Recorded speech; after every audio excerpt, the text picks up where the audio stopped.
Hello, everyone, and welcome to Gridiron Hub's maybe annual. I can't remember whether I did one last year.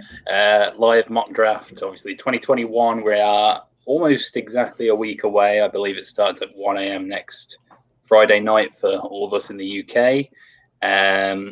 So more like 7 days and about 5 hours. Obviously, got Francis here with us. He joined me for the free agency show. When was that? About a month ago now? It was, about a month ago. We didn't end up doing a second show because I couldn't be bothered, I'll be honest.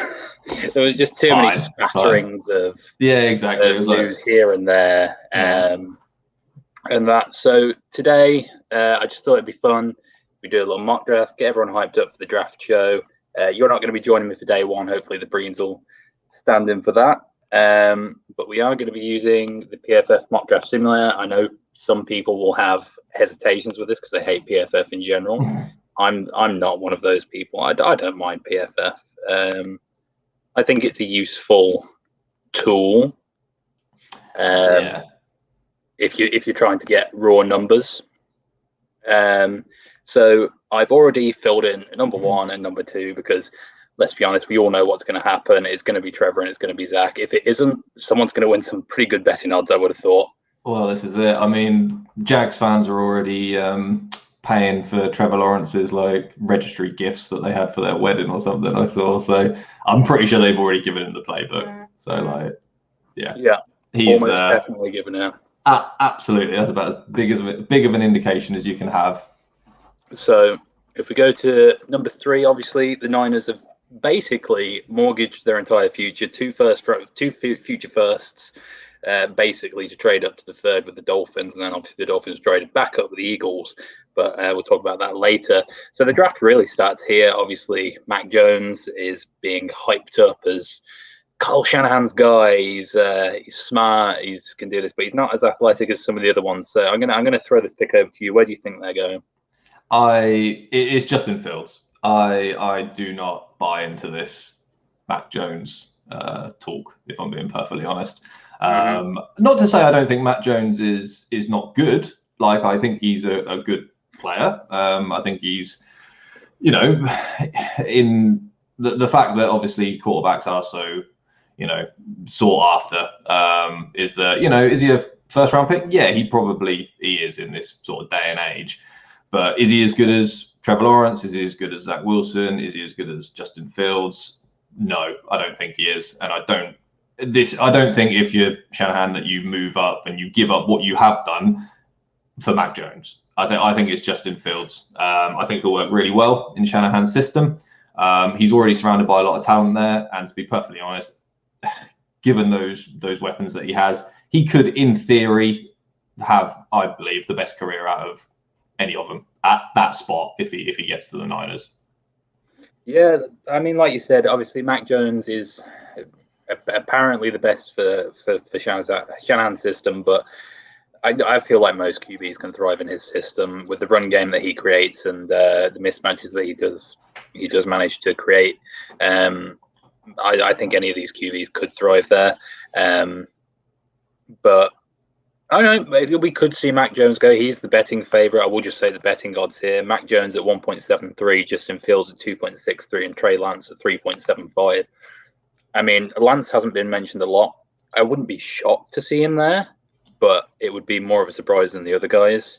Oh, absolutely. Yeah. I do expect it to be Justin Fields, but I wouldn't be shocked if it was any of these guys. Obviously, Lance is the outlier, but... Yeah, I think that's the thing. I mean, again, obviously I've been saying before, where there's smoke, there's fire with Mac Jones. So obviously there's something there. So I wouldn't be stunned, but I do genuinely think I would be pretty surprised. I think this is quite a lot of, I think it's quite a lot of smoke. I think they want Fields, and I think he'll be there. Yeah. Ohio State QB Justin Fields going to the Niners. Okay, so next up on the clock, number 4, a hotly anticipated pick, and some people are saying this is really where the draft starts because the Niners are almost certainly taking one of two QBs.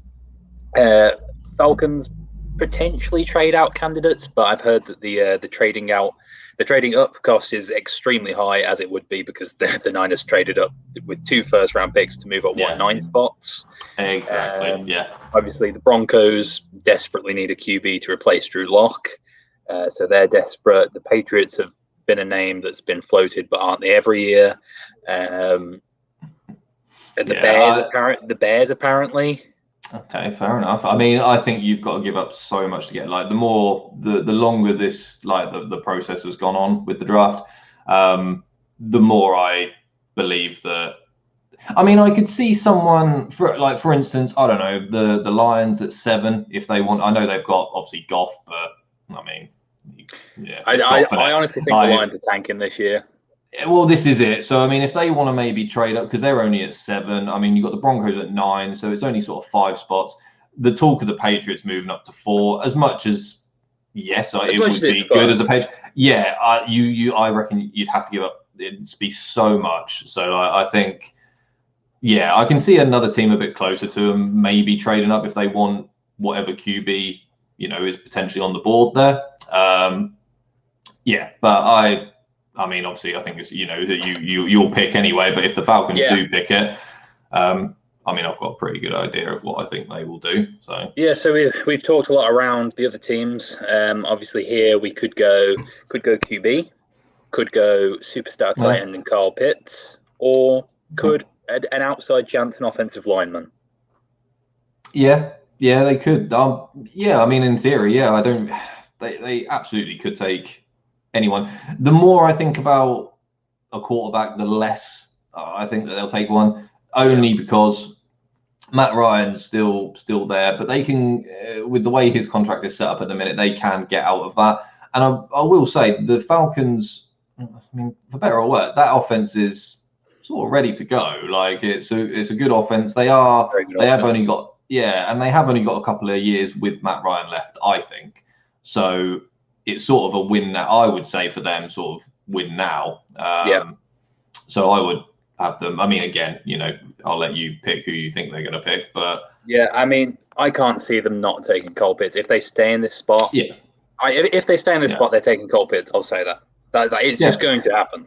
Yeah, no, I agree. That's who I have them taking. If they stay there and take it, you put him with, Ridley, who's getting into the prime of his, prime of his career. Julio's can't hit the touchdowns, but no, he's nearing the end of his prime, I would say. But then you've got, I would say, Ridley that's entering his prime. It just gives him another weapon. Obviously, he's very versatile. Like, he's arguably probably the best pound for pound player of the draft. Like, 1 or 2 at least. And the drop off in the tight ends. Well, is ridiculous. Yeah, like you probably don't have another tight end going middle to the late second round, maybe early third round. So, and he's versatile because he can play wide receiver as well. Like he's got the body for it. So yeah, I have no doubt that they'll, if they stay, if they don't get blown away by someone offering them however much to move up into that spot, that's who I think they'll take. Absolutely. Right. So we're on to Cincinnati, as Bill Belichick once famously said. So there's also been debate on this pick whether they obviously need to fix that offensive line they had. Yeah. I'm not sure how Jonah Hill performed. Is it Jonah Hill? Their offensive line? Oh God, no, I don't think it's Jonah Hill. Jonah something. He was their first rounder a couple of years ago. But they obviously need to protect Joe Burrow. But then they could also do with a playmaking receiver. And it just so happens that one of his favorites from LSU is coming out of the draft.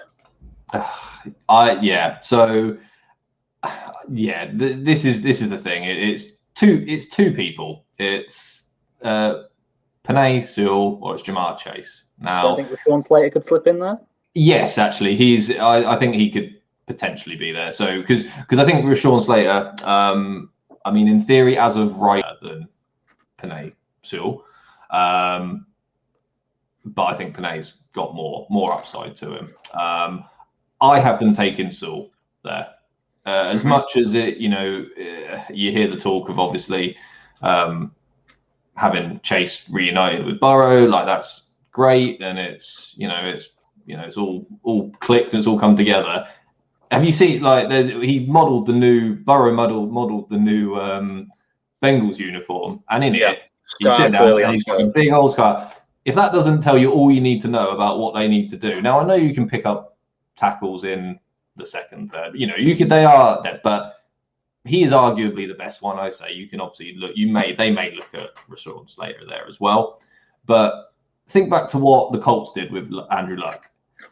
Instead of getting him protection, they tried to get him weapons, and he had to. He was knocked out of the league basically. So I think they will protect him, and then they've got. It's not like they haven't got weapons. T. Higgins had a really good rookie season. They've got Tyler Boyd as well. They've got Joe Mixon in the backfield. You just need to keep him upright. Again, the reason he didn't finish last season, Burrow, was that because he got injured and because he got decked almost all the time. So, yeah, I do like that pick. It's a pretty common one. People are saying he's not going to have enough time to get it to Chase, and that pick leads us on to that was Jonah Williams, by the way. Jonah Williams was Jonah Williams. It's honestly all the names become a muddle after a while. So that does lead us on to the Dolphins, and you start to think the Dolphins made a very smart move backing out and getting back up to 6 because they're potentially coming in away with the top wide receiver in the draft. Yep. Yeah, I agree. I think obviously there is chatter of them potentially getting a quarterback. Potentially is. I can't see it happening. No, neither can I. I think you give a lot of these rookie quarterbacks, or from last year now these sophomore quarterbacks, just give them the tools to succeed. If they're not very good, they're not very good. It happens. But you have to give them as much as possible to prove it, basically. In my opinion, anyway. So, yeah, I say. Again, I think I know who you're probably going to pick. But yeah, I say give Tua as many weapons as possible. Why not give him the best wide receiver coming out in this class?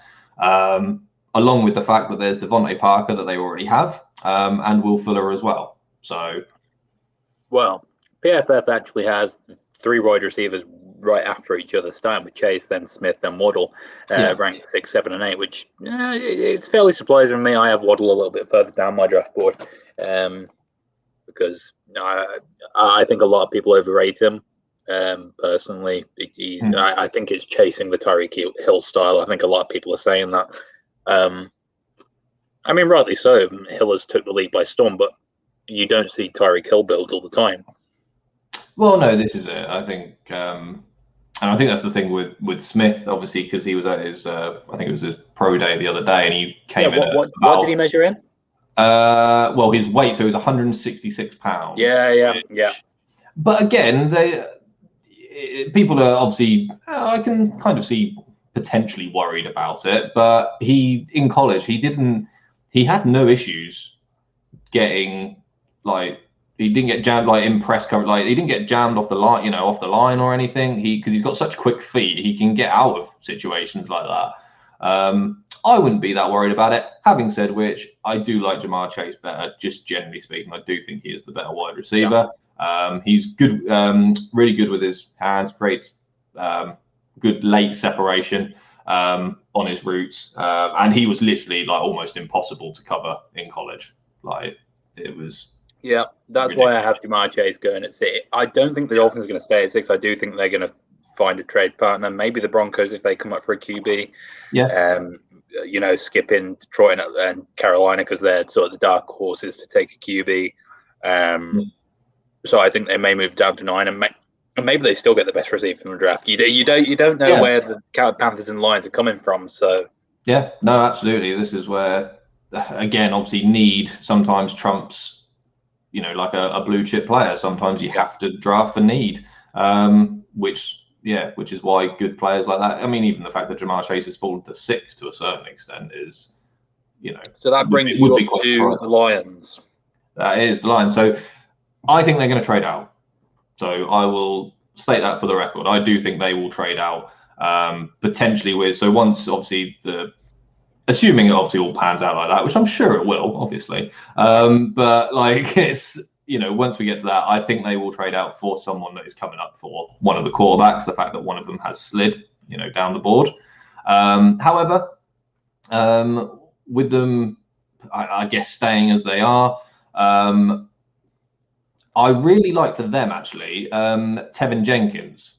So he's like, you can obviously, again, one of these offensive linemen, because I have, again, you'll probably pick, you'll be picking for the Panthers, but you can look at Rashawn Slater or Tevin Jenkins at this spot.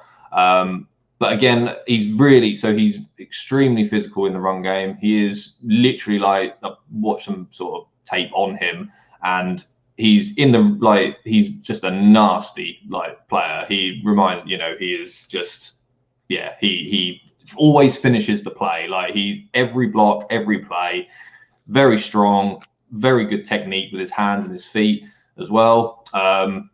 Again, I do think if we were doing it properly, I think what would happen is they would trade out, and then I think they will still pick him up later down the board. But yeah, I really like Tevin Jenkins there for them. At 7. Yeah, really? I do. Yeah, okay.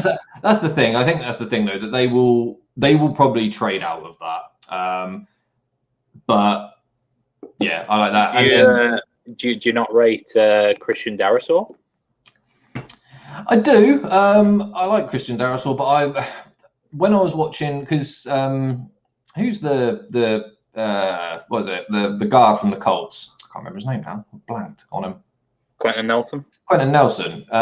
That's who Tevin Jenkins sort of reminds me of. He's just you wouldn't notice it by looking at him, but he's nasty. Like he is one of those sort of almost old school offensive linemen, and he's, as I say, like it's not just the fact that he's strong. It's just the fact that he has just really good technique. Like his hands are really good, his feet are really good, like sort of his kick steps and everything like that is just really good. And the fact he will, as I say, he will finish every play. Like you watch film on him, he's like the most fun offensive lineman to watch from what I've looked at. So yeah, I really like Tevin Jenkins. Talking about the lower ranked tackles, do you know about Spencer Brown? I don't. I saw the my analysis. Yes, I did. Yeah. Yeah.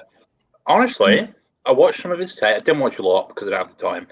But the stuff that I did see of him, honestly, 2 to 3 years, he could be a really, really good player. If Pittsburgh takes him in the second or third, I think he could be a really good player. And that's it with a lot of these tackles, as I say. It's not you can probably find some, you can find them in the later rounds. But yeah, I do just think there's a couple of really, really good ones. As I say, Rashawn Slater being another one, who's very good. Yeah. So that brings me to number 8 with the Panthers.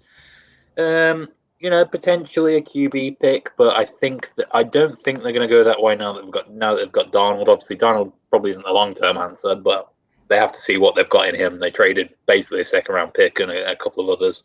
So I don't think they're going to bring anything in this year. Obviously, I think it could be a trade-out candidate if they get enough. Maybe a spot for the Patriots if they want to jump ahead of the Broncos. Yeah. But if they do stay in this spot, obviously, I don't think they would go corner, but I think it's a need for them. I can think if they maybe if they move down, I can see them getting a corner. Or Micah Parsons. I like Micah Parsons for them if they do move down. Yeah. Okay. But if they do stay in this spot, I can't see them not take Rashawn Slater. Yeah. So that's who their I have taken. Needs improving a lot. They got rid of Trey Turner 2 years ago? Well, last off season to the Chargers. They're not bringing back Russell Okung. They just need more help on the offensive line. They've got the 2 receivers outside, Robbie Anderson, DJ Moore. Obviously, they got rid of Curtis Samuel, but he was more of a gadget player in that system. Yeah. So I think they just need to beef up that offensive line, and if they do move down, I think they're going to take a defensive player. They have to. They need to bulk it up. But I think at this spot, I don't think the value's there for Patrick Surtain or Micah Parsons. No. I think, as I say, yeah, assuming they stay there, that is who I have them picking, is Slater. Again, like we were saying earlier with Tua, I mean, it's not quite the cost that the Panthers have given up for Darnold, but you want to see what he's got. You need to help him in that sense, and you need to protect him. So, I say, arguably, he may be better than Sewell at this point. I do think Sewell will be better later on, but arguably he's been projected as a guard. So now, well, and this is it, yeah. But the thing is, he can. So the thing with Slater, the really good thing is that he can play all 5 positions along that offensive line. So he's really versatile in that sense. And literally, you can just plug him in and play your best 5 along there. So. Yeah, I say that's if they do stay there, then that's good pick for them. And now you're at the Broncos, an interesting spot. I am at the Broncos, and I mean, the thing is, I've got a friend who's a Broncos fan, and he rightly says all the time, he says, well, whenever the Broncos draft a quarterback, when they actually draft a quarterback themselves, it never pans out. And for the most part, he is actually right. Obviously, anyone that they've got booked for, like Elway and Manning, haven't been their own home sort of grown player. However, they did draft Brock Lobster. They did, and I mean, he signed a big deal. He signed a big deal, and then he done all right in that sense, and he managed to get a lot of money before he retired. But he steered the ship, I guess. That's all I can say for that. But. So where they are now, and because of everything that has been said about, obviously, and everything that you sort of know about Drew Lock and what the organization thinks of Drew Lock, which by the sounds of things is not a lot, I haven't taken Mac Jones at number 9 here. Like I said, I don't think Mac Jones is a bad player by any stretch of the imagination. I just think the idea that you would have to sort of give up as much as the Niners give up to actually get him is madness to me. That's just personal opinion. I think it's ridiculous. If he's there at 9, because the thing is as well, obviously you can look at potentially Trey Lance for that spot as well. But the thing with Trey Lance is that he is a prospect. He is a very much boom or bust prospect with him, and he, like everyone seems to think, he needs possibly a year to sit. Now, this Broncos offense is ready to go. They are, and Mac Jones is more pro-ready than Trey Lance is, almost more than the majority of these quarterbacks are. Oh, yeah, definitely. And they've got, and this offense is ready to click. So they've got Sutton, they've got Hamler, they've got Jared Judy, they've got Noah Fant. They just need someone to complete the passes. And if they can protect him, and their defense is pretty good, they might look at someone potentially like Micah Parsons here, or I know they maybe need some corner help, but then they brought, was it Kyle Fuller or Will Fuller in? One of the two. Kyle Fuller, yeah. Kyle Fuller. So they brought him in. So their defense is good. And again, I'm going by what the Broncos organization are doing and not saying. So they look to get Matt Stafford. They're looking to potentially move up in the draft, and usually when you do that, it's for a quarterback. So they are obviously not high on Drew Lock. So I do think it's, and at 9, if you can stay there and get him, I think it's a good pick. I just don't think trading up to 3 to get him is a good pick. So no, I mean, I think this is like the Broncos' wet dream if they can just stay at 9 and pick the QB that they want.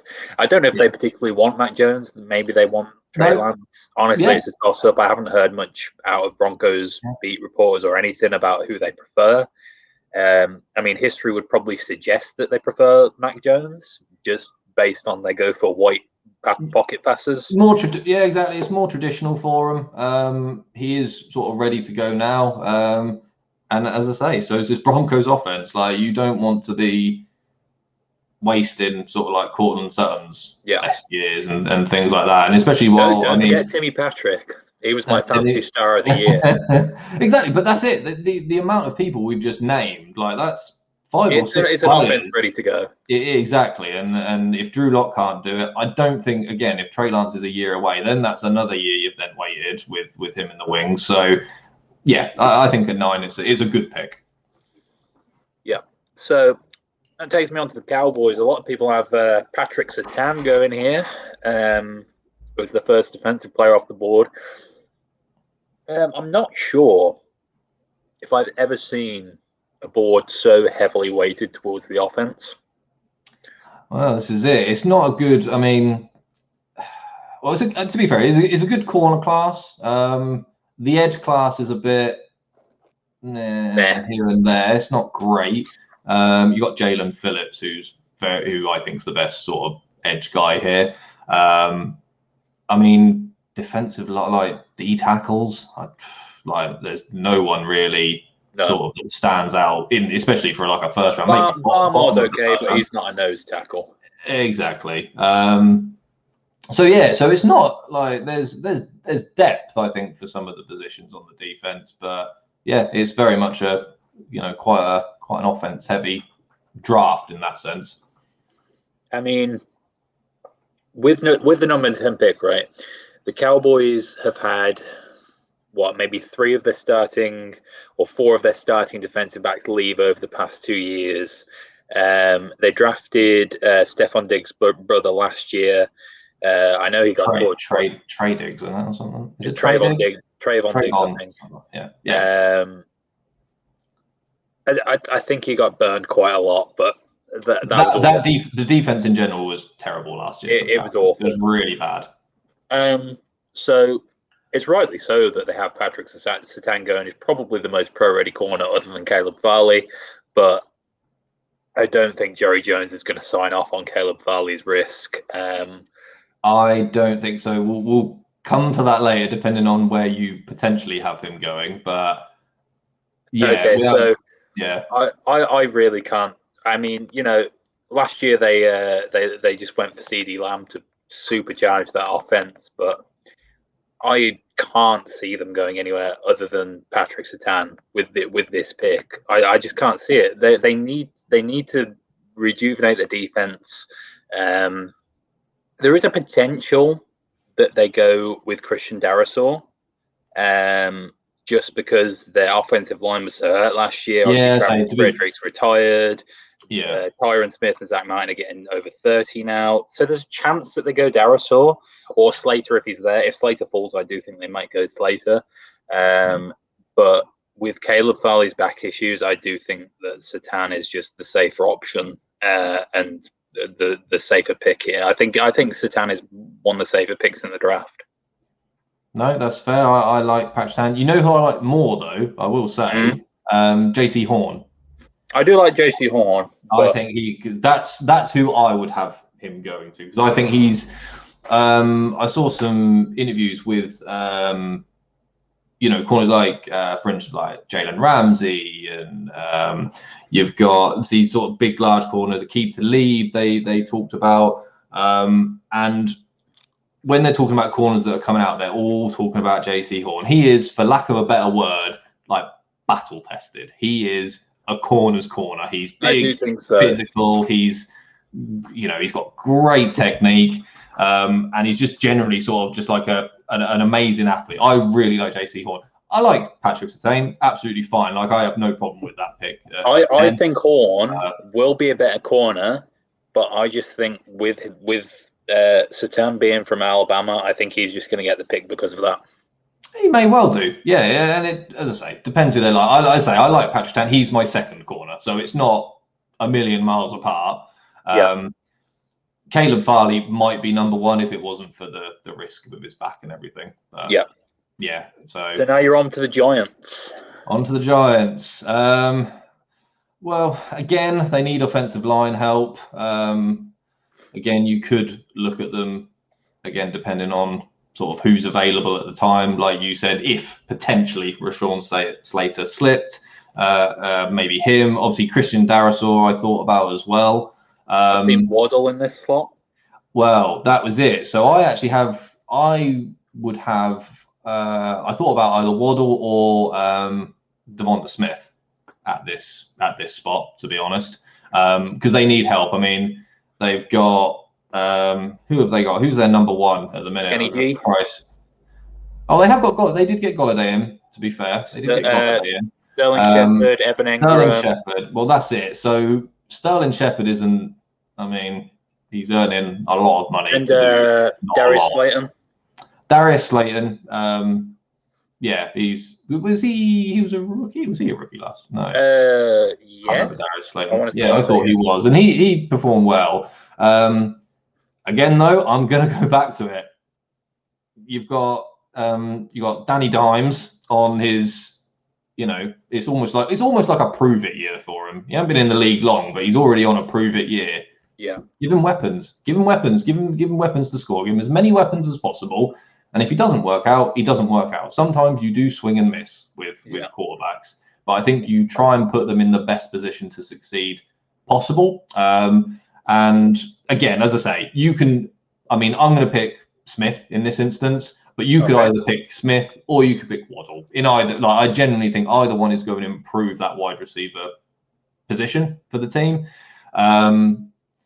Yeah, as I say, you could also go tackle. This is the thing. This is the thing with the Giants. They're not a great team. They've got so many holes to fill. But I think when you're there, I don't think Smith will have problems playing on the outside despite his size. As I say, we've seen him go up against. Again, I've literally just spoken about how much I love JC Horn for the last 5 minutes. He fucking burned him. And he beat exactly. So, and this is it. I don't think he'll have any problems playing in the NFL at his size. He's got such great feet. He gets off of press cover. They don't even get hands on him. He's so fast. Yeah. And yeah, he's just a natural route runner. He's quick. I think he'll do wonders. And again, if Daniel Jones can't, get him the ball, then as I say, maybe you need to move on from Daniel Jones. Yeah. So, yeah. The only problem with this pick is Gettleman. He's like the old school football guy. He's going to see that 166 pounds and throw up in his toilet. He may well. And that's the thing. And that's the thing. Like I say, he may look at that and think, because I think I think his weight will put some people off. Personally, I don't think it will be a problem. I don't think it will either. But the old-fashioned football guys, it will. It will put them off completely. And this is the thing. As I said, you can switch him and Waddle out. They may go Waddle here. I would not be surprised at all if they went, for his teammate at all. But I think they need a wide receiver, regardless. To be honest. Yeah. And I think either. Well, I agree with the position at least. Yeah. And I think the next pick as well could very well be a wide receiver with the Eagles. I mean, it was a need last year. They took Jalen Reagor stupidly over Justin Jefferson. There was that famous video of the Vikings laughing. I watched that today. I saw that today. Yeah, I saw that today. That was brilliant. And it was just like, what are they doing? And I remember, I think it's Adam Lefkoe from Bleacher Report. He was upset about it on Twitter, and then Jalen Reagor called him out. He had this interview I'm going to be the best wide receiver in year one, and he did fuck all. I know. I get it. It's obviously not his fault he got picked, but yeah, you got to back it up a little bit. Wasn't he injured, or was he just not? No, he had a thumb injury for about 6 games. Yeah, that's what I thought. That doesn't. But he didn't do much when he was healthy, so. Well, this is it. That was the Eagles in general. Yeah. Well, exactly. Again, depending on who you pick, I had Waddle going here. But again, you could swap around. If it's Waddle at 11, it's potentially Smith at 12. I think it's wide receiver for me personally. I've had them going several ways, right? So their offensive line was one of the most injured in football last year. They've had a few changes there. Obviously, Jason Peters is no longer there. They're still at left tackle. So potentially Darasaur, potentially Slater if he falls that far, which he won't. No. And other than that, if they don't go Waddle/Smith, whoever's still there, I could potentially see them taking an edge/D-line. They were at their best when they had Brandon Graham when he was younger. Obviously, Fletcher Cox is a little bit old now, and they used to have all those guys who could come in fresh, and get in. But I don't think the value's there, particularly with this D-line. So I do have them taking Waddle. Yeah. Just because it's such that they are giving Jalen Hurts a chance, I think. Again, what is it? It's giving your young quarterback the best tools he can to succeed. And if he doesn't work out, he doesn't work out. You can't. You can just. Yeah, it seems to be now. I mean, the idea that they're all going to do this is hard, but I do feel like that's why potentially as well it might well be quite offensive heavy, because you've got a lot of young quarterbacks in the top of these, for these teams that are in the top half of the draft. And I think you just put weapons around them. You give them the best chance possible to succeed. Because if they don't work out, you're only looking for a quarterback next year or the year after. So, I agree with it. Would you have, just out of interest, would you have had Waddle go into the Eagles or would you have had Smith? I would have thought if they were both there. Yeah, I think the Eagles would have gone for Smith just because I think they're a more forward-thinking franchise. Mm-hmm. Whereas, like I said, I think Gettleman's more of a, they have to be big. They have to be like the rough and tough guys. Yeah, no, I totally agree. As I say, I could absolutely see both, either or, swap them around. But I like Waddle. As I say, I think again he's really good. Getting separation. He will help Hurts again, which is sort of the theme of this draft. It seems help your young quarterback. And he was injured his last year. Yeah, he was, wasn't he? He was, but when he played, he was an impact. He was an impact player, and the ball in his hands is amazing. Exactly. So yeah, no, I agree with that. Right. So you're on to the Chargers. I mean, again, corner potentially. Did they get rid of Casey Hayward?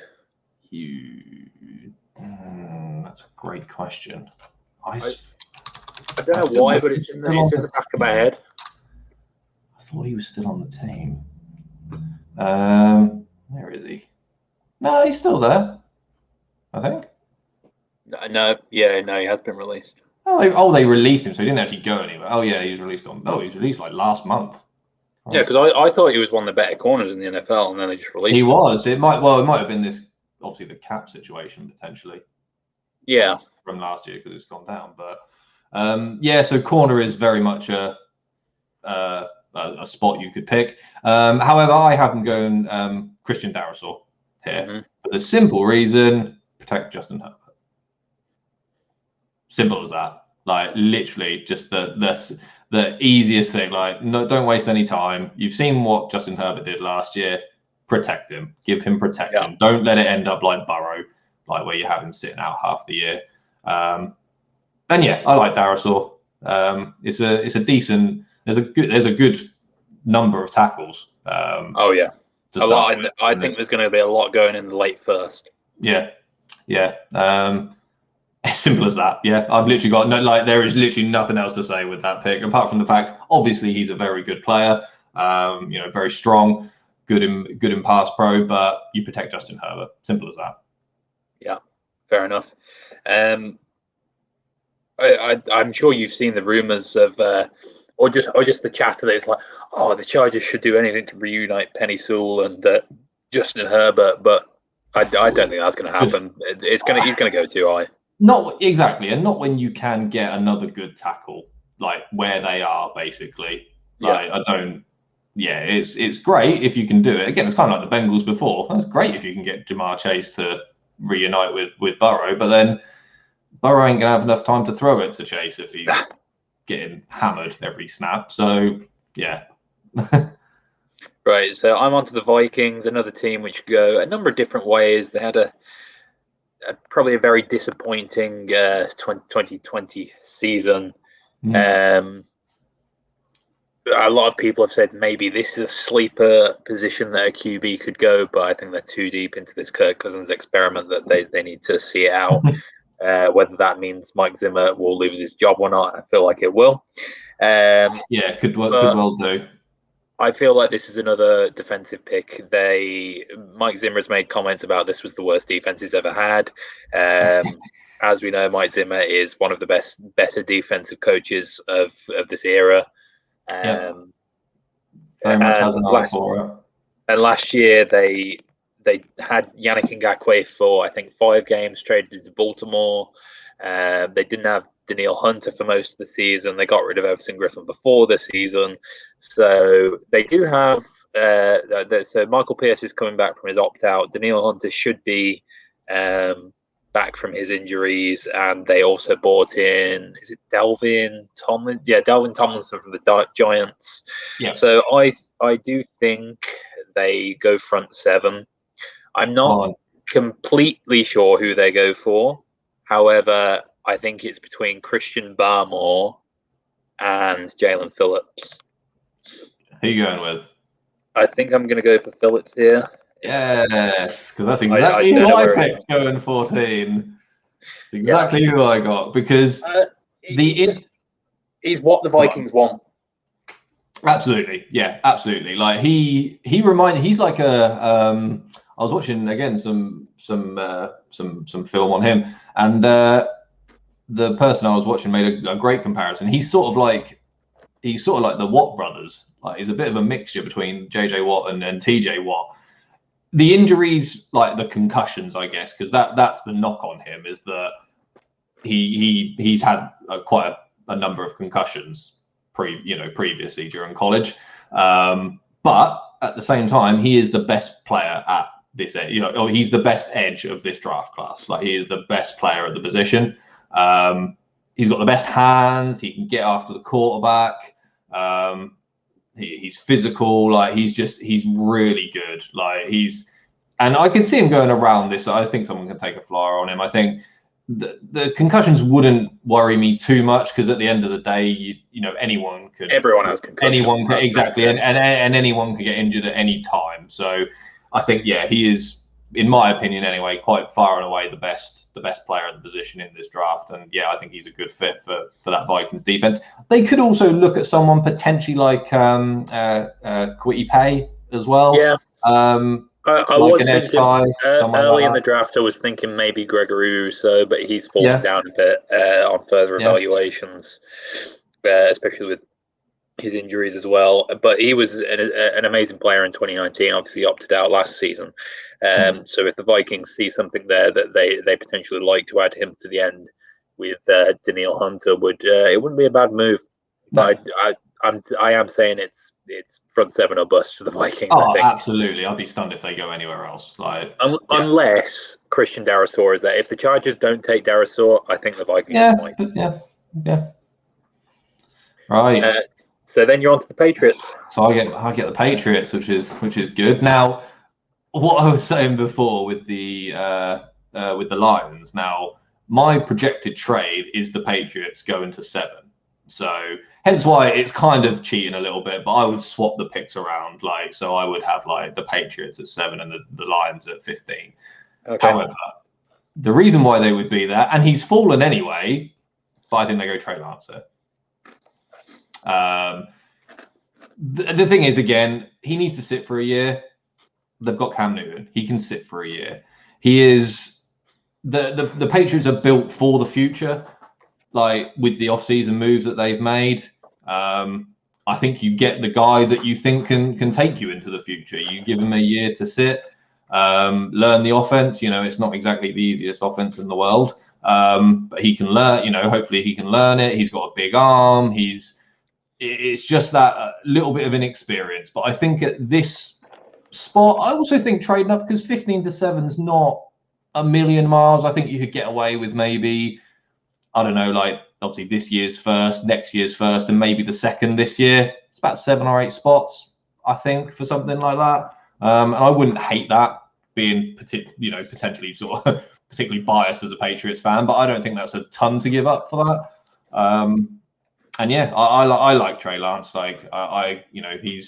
He's inexperienced, but I think within the top 10, and especially if he falls here, the way we've managed to do it, then absolutely. But I like Trey Lance. I think he could be very good. He just needs to sit and learn. And I think the Patriots they're in a good position to do that. They might not be particularly amazing this year, to be honest, but they are at least building for the future. And I think getting a quarterback is part of that. Yeah, I mean, Lance interests me. He's like you say, he's very raw. He needs the experience. He is one of the QBs who would definitely benefit from sitting for the year. Like if the Broncos wanted him, I'd hate it because they would chuck him into the starting lineup instantly. Well, this is it. But obviously what we said about how they feel about Drew Lock, then I can imagine that they would probably have like an open competition throughout training camp, and Lance would get it, and then you sort of throw him into the fire. I mean, in theory, they are sort of better set up than the Patriots to succeed though with that offense. Yeah. So it depends. It depends what you think, and I think obviously going back to the Broncos as well, they do like the more traditional quarterback. So I think Trey Lance is not that. The one thing that worries me about Trey Lance, though, I don't know if you've seen it, like his accuracy on throws that are like over 10 yards is horrendous compared to the other quarterbacks. Like I don't know what happened. Like I don't know what happens when he has to throw, because he's got a good arm. Like he's got a good arm on him, but his accuracy, he just likes to unwind it a bit too much. That's it. Ooh, yeah, and he did overthrow a few on his pro day as well. Like, and in like shorts and a shirt, that's not great, but that's why he has to sit for a year. But the thing is, the Patriots could go about 4 different ways. They have a lot of needs. Oh, absolutely. And if we're projecting 2 years out, like the Patriots usually do, they could go tackle, corner, maybe receiver. If one of the big three's there, I could see them going. So I see a lot of people going Devonta Smith, but I don't think he's going to fall that far. But I think you'd have to trade up for him. Yeah, like we said with the trades, I do think all 5 QBs are going in the top 10. I could see it. I think it'd be mad, but I could see it. Yeah. It'll be mad, and it'll mean a lot of good players fall down to other teams. Yeah, absolutely. But it'll be an interesting ride. And that's why you should all tune in on April 29th. If we're doing the live draft show. Finish your plug, you're fine. That's it. But this could be a spot for, I don't know, JC Horn. I love JC, obviously. Yeah, exactly. Like I'd JC Horn. I mean, JC Jackson and Stephon Gilmore are in contract years. Trent Brown is leaving next year, so maybe a tackle, and obviously Isaiah Wynn. We haven't picked up his option yet. No. There's a lot of question marks for the Patriots going forward. Yeah, but I'd like to see Trey Lance, JC Horn here. I'd be happy with that. And again, as I say, I'd even be fine if they traded up for it, because if that's your guy, if that's who you like, go get him. Right. So I am onto the Cardinals. Cardinals are a team on the fringe of the playoffs. If they do badly this year, I think Cliff Kingsbury may be on his way out. Back to his mansion. They felt like that fucking draft room. Jesus Christ. Absolutely mad. That's ridiculous. Although I think he said last year, he's like, I didn't think he meant for it to. I think he said himself, like, it looked a bit. I mean, that's where the Rams are drafting from this year. Have you seen that? They are, yeah. They haven't even got a first round pick. Come on, you haven't got a first round. Come on. Yeah, they're just chilling out in there, just watching it. But I think they. If I remember rightly, the Cardinals fell off a little bit towards the end of the season. They need a good, that was because Murray was injured.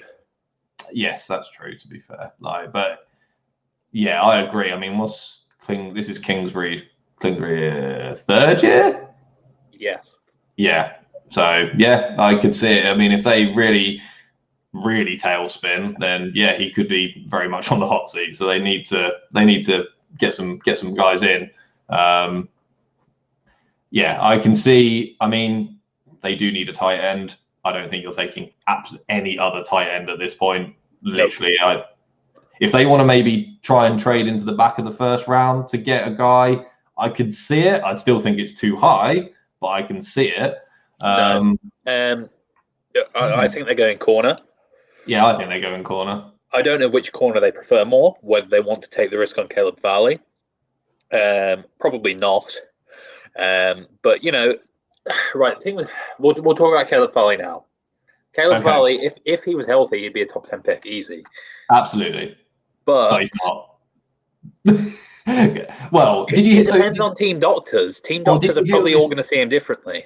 Well, this was it. So, and this is what I read earlier about it, is so that a doctor that looked, or one of these doctors or something that was looking at him said, 80% chance we're all right. So that's quite a high percentage that it's going to be okay. However, there is, they said, a 20% chance that he might have to have like a fusion done on his back, which is a whole different thing. That is, you might not play again. And we will come to it later.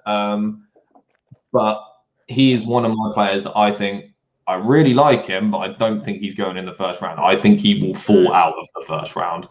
I just think it's so, and the thing is, it's a good corner class. That's my thing, is that if it wasn't a good corner class, maybe you take a flyer on him somewhere in the middle to late first round. You see, I think Jacksonville or the Jets are good spots because they both have 2 first-round picks. Yeah, and maybe you use one of them. Maybe so there's less risk on one. I could see it happening. It's not to say, obviously, it will, of course. It's not to say he's absolutely going to fall out of the first round, but I think we're going to come to sort of to the end, but he's one of my guys that I really like, but I think the injury concerns might stop him from going in the first. He's brilliant. He's tall, he's athletic, he's got great ball skills. If not for the injury, like you said, he's a top 10 pick. I think he's the best corner in the draft if he hasn't got the injuries. No doubt. And the thing is, it's not like it's not like Jalen Phillips with his concussions or anything like that. It's he might have his huge. Yeah, it's if it goes wrong, it's going to go really wrong, and that's why I think he'll fall out or he'll fall down the board. Personally, yeah, I think this would be the first spot that he may be taken. Potentially. You'd have to, like you said, it's dependent on what their doctors say. If their doctors say he's going to be absolutely fine, then okay, I totally understand. Yeah. But from what I've heard, it really just does depend on whichever the team's doctors are saying, and we don't know that. So exactly. Yeah. So if we I'll take Kofi out of this conversation with this pick, and we'll maybe pick him a little bit further down the line. You can pick him. It's fine. No. I'll leave him, but. So I think this pick is either going to be Christian Barmore or JC Horn. I think Pat Peterson, he's gone now. So I don't even know who the Cardinals have got a corner. I can't lie. They haven't got anyone good. No. So I think it's going to be corners. I mean, what did they signed Draco Patrick last year? Yeah. I'm pretty sure they had him last year. They got Robert Alford as well. Yeah. No, they're going JC Horn. I think And as I say, you picked JC Horn there. I've literally just swapped it round. I think so. I had so you obviously had the Cowboys taking Patrick Surtain. Yeah. Cardinals taking JC Horn. I have it literally the other way around. So I have JC Horn going to the Cowboys and then Patrick Surtain going to it's just the 2 teams that need the corners the most at this point. Absolutely. And as Patrick Surtain, what we said before, he's a true shutdown corner. And he will provide he will upgrade that position no matter what team he goes to, with the Cowboys. JC Horn, you already know how I feel about JC Horn. I think he's absolutely brilliant. That will automatically upgrade the position for the Cardinals. Now, do we see the Raiders, who absolutely obliterated their offensive line, take an offensive lineman, or do we see them finally answer the corner / any defense spot? So I've gone any defense spot. Okay. I think we're getting to the point. The thing is, again, they did obliterate their offensive line. They don't really have one left. But I will say their defense was woeful last year. It wasn't good at all.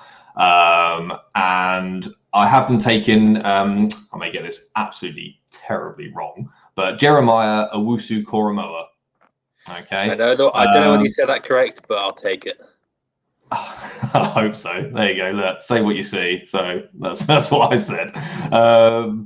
Yeah, like I think he. So a lot of people have Micah Parsons here, and I don't know why. The reason being is because the Raiders, they like coverage linebackers, and that is not what Micah Parsons does whatsoever. He's not good in coverage at all. Whereas Owusu-Koramoah, he's a great fit for the Raiders. Like he's one of these hybrid sort of safety linebacker types. He's light, 216. Exactly, but he's what the Raiders that's what they need. Like they go with coverage linebackers, and again, I see I've seen it just generally, like people saying, "Oh, well, you just fit the scheme around him." Well, not for what is essentially going to be like a Mike linebacker. Like, Micah Parsons is more of a Donta Hightower sort of mold. He just with Micah Parsons, just send him after the quarterback. Like that's all you need him to do. But the Raiders don't do that. They do the scheme they run is that they have the linebackers drop and that they have to have good ball skills. So I don't understand unless you are going to have a complete culture shift. Like I don't see why you'd have Micah there. And the fact as well, we'll get to it because I do have him being taken in the first round, but he's got some concerns off the field. Yeah. So are the Raiders the greatest place to go for that? Probably. I would say so. No, exactly. So, but I really like Owusu-Koramoah. I think he's a really good player and he's a great fit for the Raiders. So, I mean, you say you can send Parsons up the middle, but on a blitz, Owusu isn't completely out of his depth. He's had experience playing as pressure up the middle, so you can still use him. Owusu, I really see him as more of a third safety, even more than a linebacker, to be honest. Well, and that's what I mean. Like he's versatile. He's almost like Isaiah Simmons. Yeah, a little bit. Yeah. A little bit heavier. You can move around, use him as a hybrid. Yeah, absolutely. And I think that's a really good scheme fit for the Raiders and what they need. So I wouldn't be surprised if they took him there. Yeah. So got the Dolphins on the clock. Where did the Dolphins go with their second pick? To be fair, the Dolphins are in a great position. Like they can literally just pick. I honestly don't know. Like they can. Do you get a tackle? Do you help out Tua even more? They do need edge. That was one thing I looked at potentially. Like their edge isn't great, but like they can literally pick best player available for them, really, because they have got a really good team around them. So good luck. I'll let you have a go with the Dolphins. I've got a couple of options. I was thinking potentially Gregory Rousseau. Okay. Yeah. I'm kind of in love with Gregory Rousseau. If you haven't seen already, I do think they go D-line with this pick just because they had no pass rush whatsoever to speak of last year. They also got rid of Cole Van Noy, going back to the Patriots. So I think they need some kind of front seven presence. Potentially Micah Parsons if they fall in love with it, but I don't see it happening. I think it has to be either Barmore, Rousseau, or if one of the ones we've already picked falls like Owusu or Jalen Phillips, if they do fall, I think it's going to be one of them. But with this pick, I'm going to go with Christian Barmore. I think I already Barmore there. I think. They had Shaq Lawson there on the line. They traded him to the Texans. Yeah, and they didn't really. I was expecting them to try and make some sort of signing, but I don't think they did. And they lost the defensive tackle to the Patriots. Good Delvin Godchaux. So that was another big body on the line, and you just think, come on, like what are you doing? Yeah. They don't have anyone on the line, and you need that in the NFL. You can't have just nobodies and second round pick. You need big bodies on the line and bodies that are going to generate pressure on their own and demand one-on-one, demand like two offensive linemen. And Barmore's a player that can do that. He's got the pedigree. He's from Bama. He's got the experience, and I I just think this is a no-brainer pick for them at 18. Yeah, no, I think and I also think as well, it's a worthwhile risk anyway, regardless. Yeah. Like you're able to pick the best guy there. And again, it would give them a good sort of pass rushing specialist at that sort of tackle position. I think Barmore is the best defensive tackle on the board by far. Yeah, it's not. I mean, the thing I will say, it's not a great, D tackle class, but I agree. But Barmore is the best. Yeah, he's the best there. So, I've got no problem with that. Again, they really can go anywhere they want with it because they have a really good team. It was like last year when they took Austin Jackson. I mean, I'm not going to lie and tell you I know how Austin Jackson played. He might have been terrible. So maybe they feel like they want to go for one of these other tackle prospects. Obviously, you had Tevin Jenkins, but I've seen that in a mock. Obviously, Elijah Vera Tucker, I've seen him going towards the end of the first. There's a number of tackles that could go here if they really wanted an offensive lineman. Landon Dickerson, maybe if they wanted to upgrade an interior. There's a number of players. Yeah, I like personally. Obviously, we may look at him later. But I think I said earlier, like Kwity Paye, I like him there. He's explosive off the edge, but he is an edge guy. And but I think you could go for the Dolphins anyway. You could go sort of anywhere along that. They're in an amazing spot. Like they've got extra first next year as well. Like exactly. And that's it. Like Chris Greer is top tier. Yeah, he's doing wonders at the minute. Yeah, exactly. And that was all from like the Laramie Tunsil trade. Like the amount of picks they got for Tunsil, and all they need to do now is obviously hit on these picks. But they're doing if they can hit on these, then they're doing all right. Yeah. Right, so you're on to the Washington football team. Who are the Washington football team drafting for Ryan Fitzpatrick's future? Well, I have them. So this is where I have them. This is where I have Micah Parsons coming on. Okay. So he doesn't fall too far. But he's an upgrade at the position. I mean, I'm literally trying to think of the linebackers that. I mean, who are the linebackers that the Washington football team have right now? I can look it up for you. Just talk about exactly, but but exactly, you have to look it up. Like I can't remember who's there. Like there is no one to speak of. Like that is. I mean, Reuben Foster's popping up, but I don't think he's there. Is he Reuben Foster? I know he was there like 2 years ago. Other than that, you got David Mayo, Cole Holcomb. Exactly. So my thinking is, again, like we were saying before, I think again we were talking about bad scheme fit with the Raiders with with Washington. I think it's a great fit because what you do is you just line them up with that front four that they've got. So you've got Chase Young, you've got Jonathan Allen, you've got Montez Sweat who had a decent year last year. Jerome Payne. Like you've got that front four, they will eat up blockers, and then all you say to Micah Parsons is just go get the quarterback. So for the most part, you'd like to think have a pretty clean run at the QB. Yeah, you'd like to hope with that front four. Exactly, and again, that's what he does. He plays downhill. He's not great in space. And coverage. The off-field concerns is what I think will drop him to around here, maybe, unless someone obviously thinks they are happy to go with it.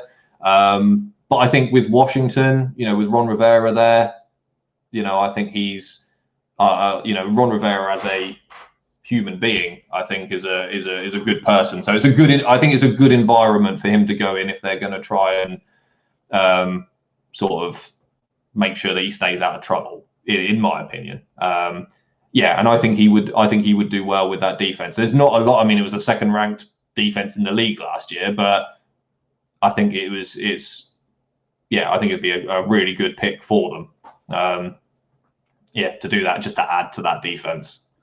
Yeah, I mean, I think Washington surprised a lot of people, and I think it was mainly due to that front four. I mean, I know they had a couple of a couple of breakout younger players that sort of shocked everyone, but it was mainly that front four that was just disrupting everything.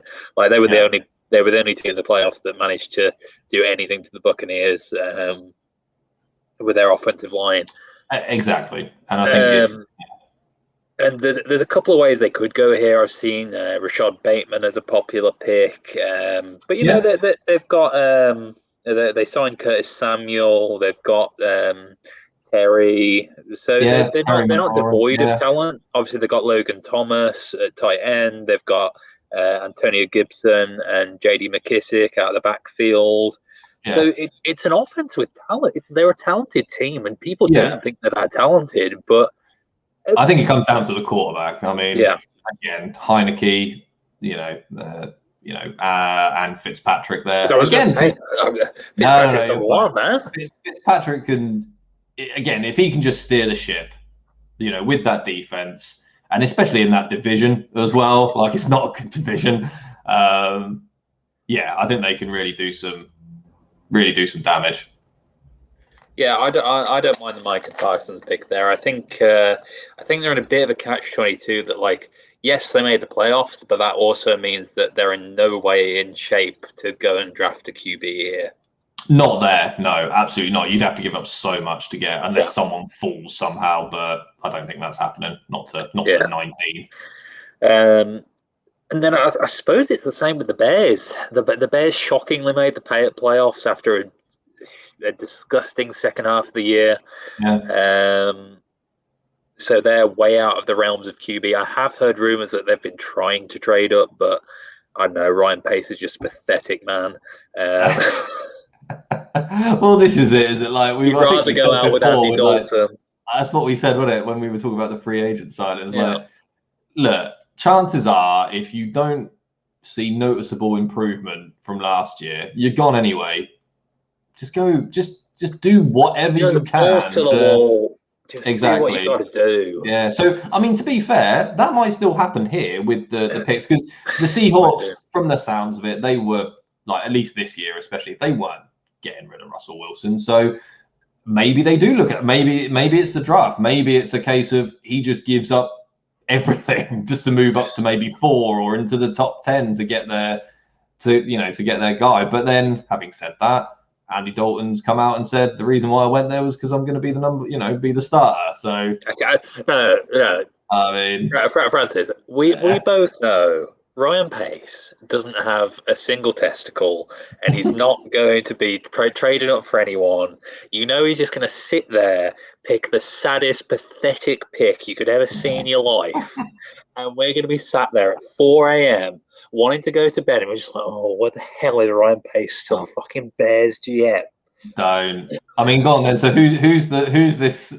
Apart from the fact that he trades down, who's this pathetic pick then that he's gonna roll with?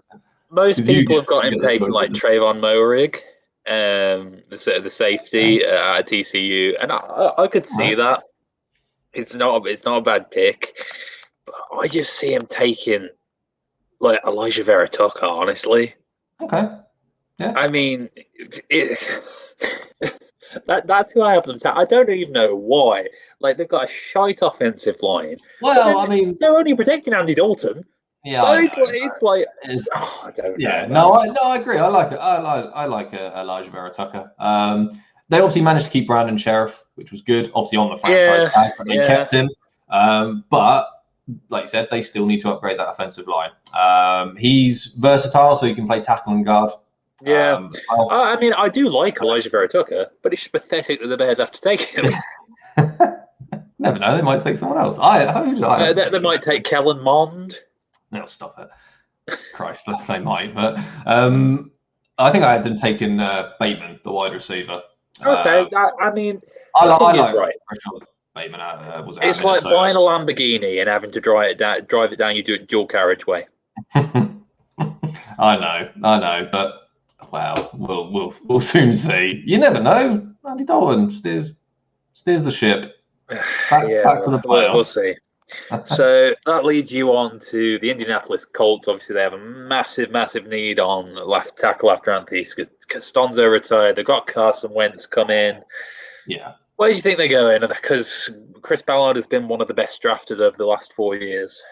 He has. And I looked at tackle quite a lot.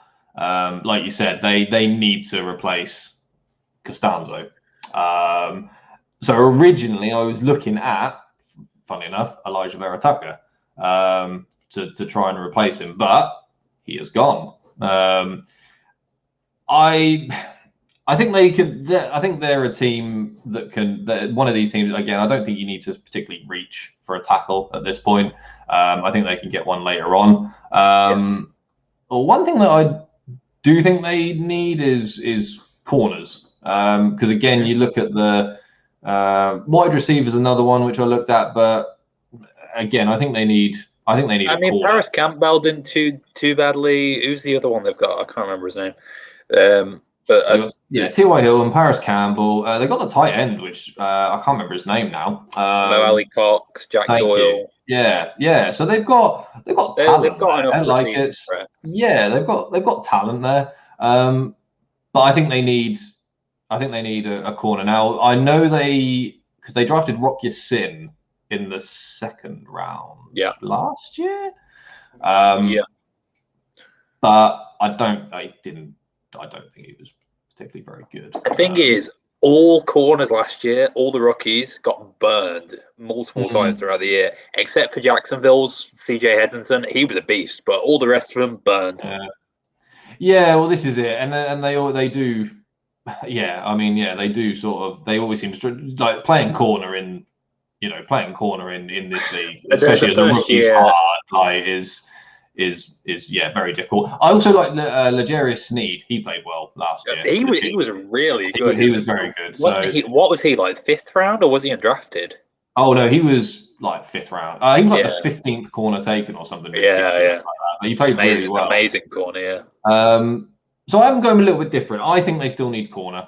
They need a corner. They need a defensive back. I have them taking Greg Newsome the second. Really good. He's really solid, sort of off coverage. He's got really good footwork, really good in press. Now they might also look at Caleb Farley here. This was one of the teams that I had when looking at maybe like a corner that they might take a flyer on him. You're looking late first round. I wouldn't be stunned. But again, talking about sort of safe picks, I guess the Colts have a generally pretty decent team. I think it's a safe pick. You add to the corners that you've got. You build some depth there. I think it's just a sort of safe pick for them. He's like a plug and play guy, really. Like he's just a solid corner.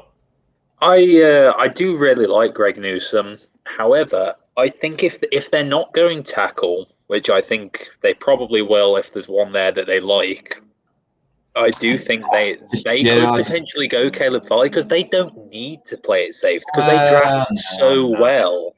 I know, but then exactly. I don't. You could. I do worry about Caleb Farley. That's the thing. Like I thought about it and I was like, even 20 seems high. You spend the 21st pick on a guy that potentially it's the littlest of percentages, but he might not ever play for you. I know what you mean. That's kind of what I think of the Titans here, right? Because last year they picked Isaiah Wilson. He didn't play. So this year they have to fucking knock it out of the park with their first rounder. He's literally out of the league right now. That's mad. I don't think. Did you see the video of him dancing topless on a car? I didn't actually know. Christ. I think that does not get talked about enough. I think that's mental. Like that is an absolutely horrid first round pick. Like it's got to be one of the worst. It must be. Like if the Titans weren't making the playoffs, like they obviously made the AFC Championship game like 2 years ago. They obviously made the playoffs again this year. If this was, I don't know, the Jets or something, they would be getting absolutely ruined for this. I'd say it doesn't seem to be as much of a talking point as I think it should be. I think that's crazy. I mean, they got a 7th round pick back from the Dolphins, and they still got nothing out of it. Yeah, exactly. They got nothing. They were just not even worth that. It's sad, really. It's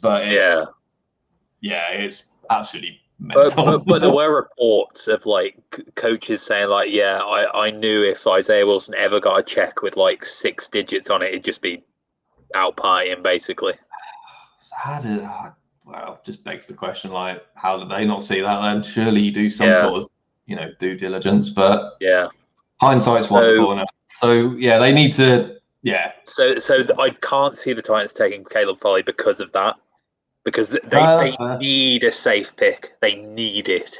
Yeah, they need to hit on someone. Obviously, they've lost a lot of weapons this year. They lost Jonnu Smith to the Patriots, and they lost Corey Davis to the Jets.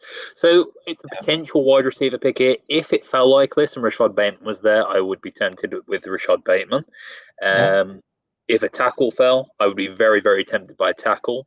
If it felt like this draft isn't how I think it's going to fall, obviously, because we haven't done trades and we haven't done it that realistic. However, if it fell like this, I would probably take Eric Stokes, the corner. But because Rashad Bateman is there, I am going to take Rashad Bateman. I think he's. Have you seen the pictures of Rashad Bateman slowly getting shorter each year of his career? Because I think it was in high school he was like 6'2", then he started college at like 6'1", and then at his combine he was like 6 foot. He's just like slowly got shorter. Yeah, fantastic. No, I did not see that. Oh, I was dying. It was great. But no, Rashad Bateman. You see, he's played a lot, and he does look big at times, but sometimes I think he just gets overshadowed. In the games he's played, he doesn't look as big as he is, obviously because he's shrinking. But if you look past his shrinking, then I think Rashad Bateman is he could very well be one of the better receivers in this class. Obviously, there's a lot of them. Like Terrace Marshall is coming up, probably at the latter half of the first round. I have him going in the latter half. It's another deep receiver draft. I don't know about you, but if I was the GM of a team, I wouldn't be paying top dollar for receivers anymore.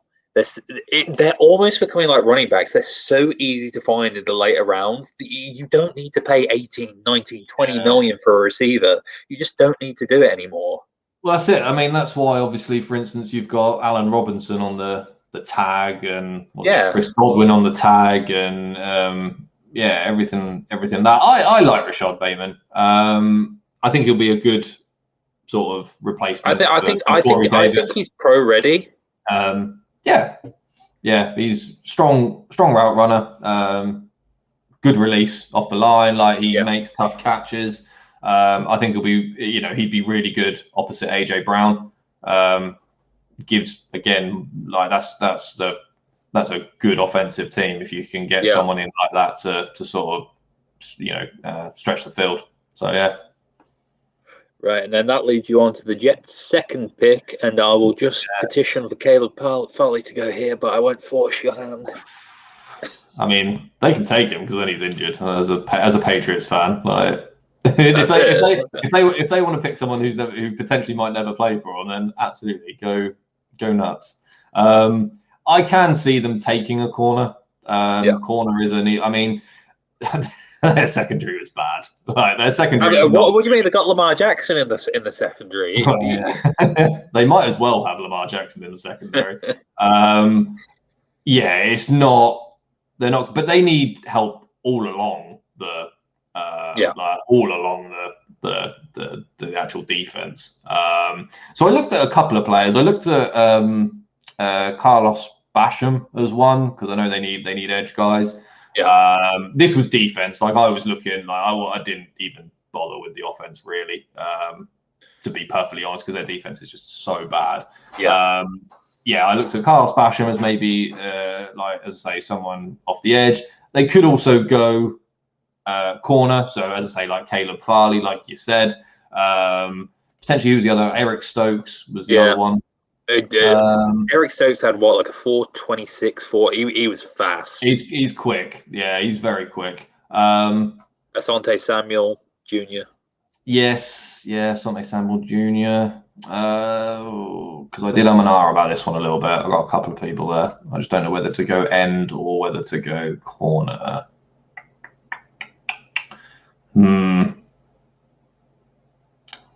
Yeah, we'll go corner.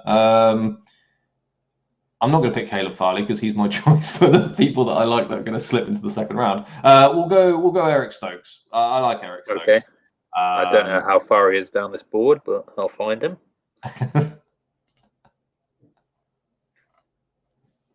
Why do you like Eric Stokes? I like him. He's got good hands. He's sort of rangy. He's one of these sort of rangy corners. Played well for Georgia. Sort of, the last couple of years there. Competition.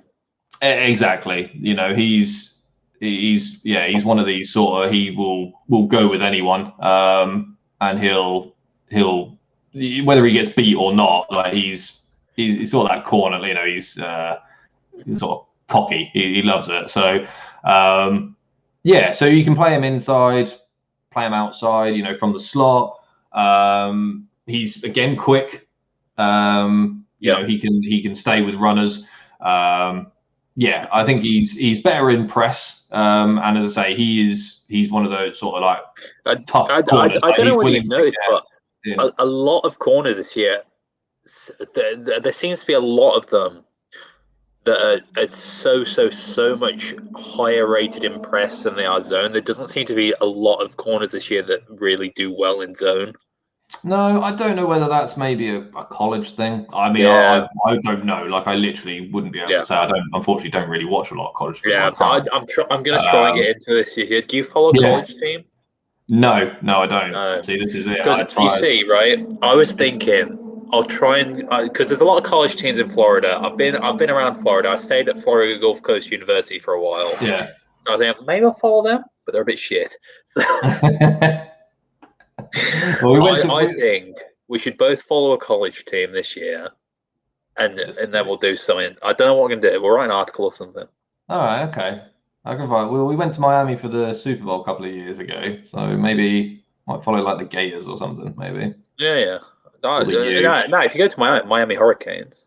Yeah, I think about the U, to be fair. Yeah, I'll have a look.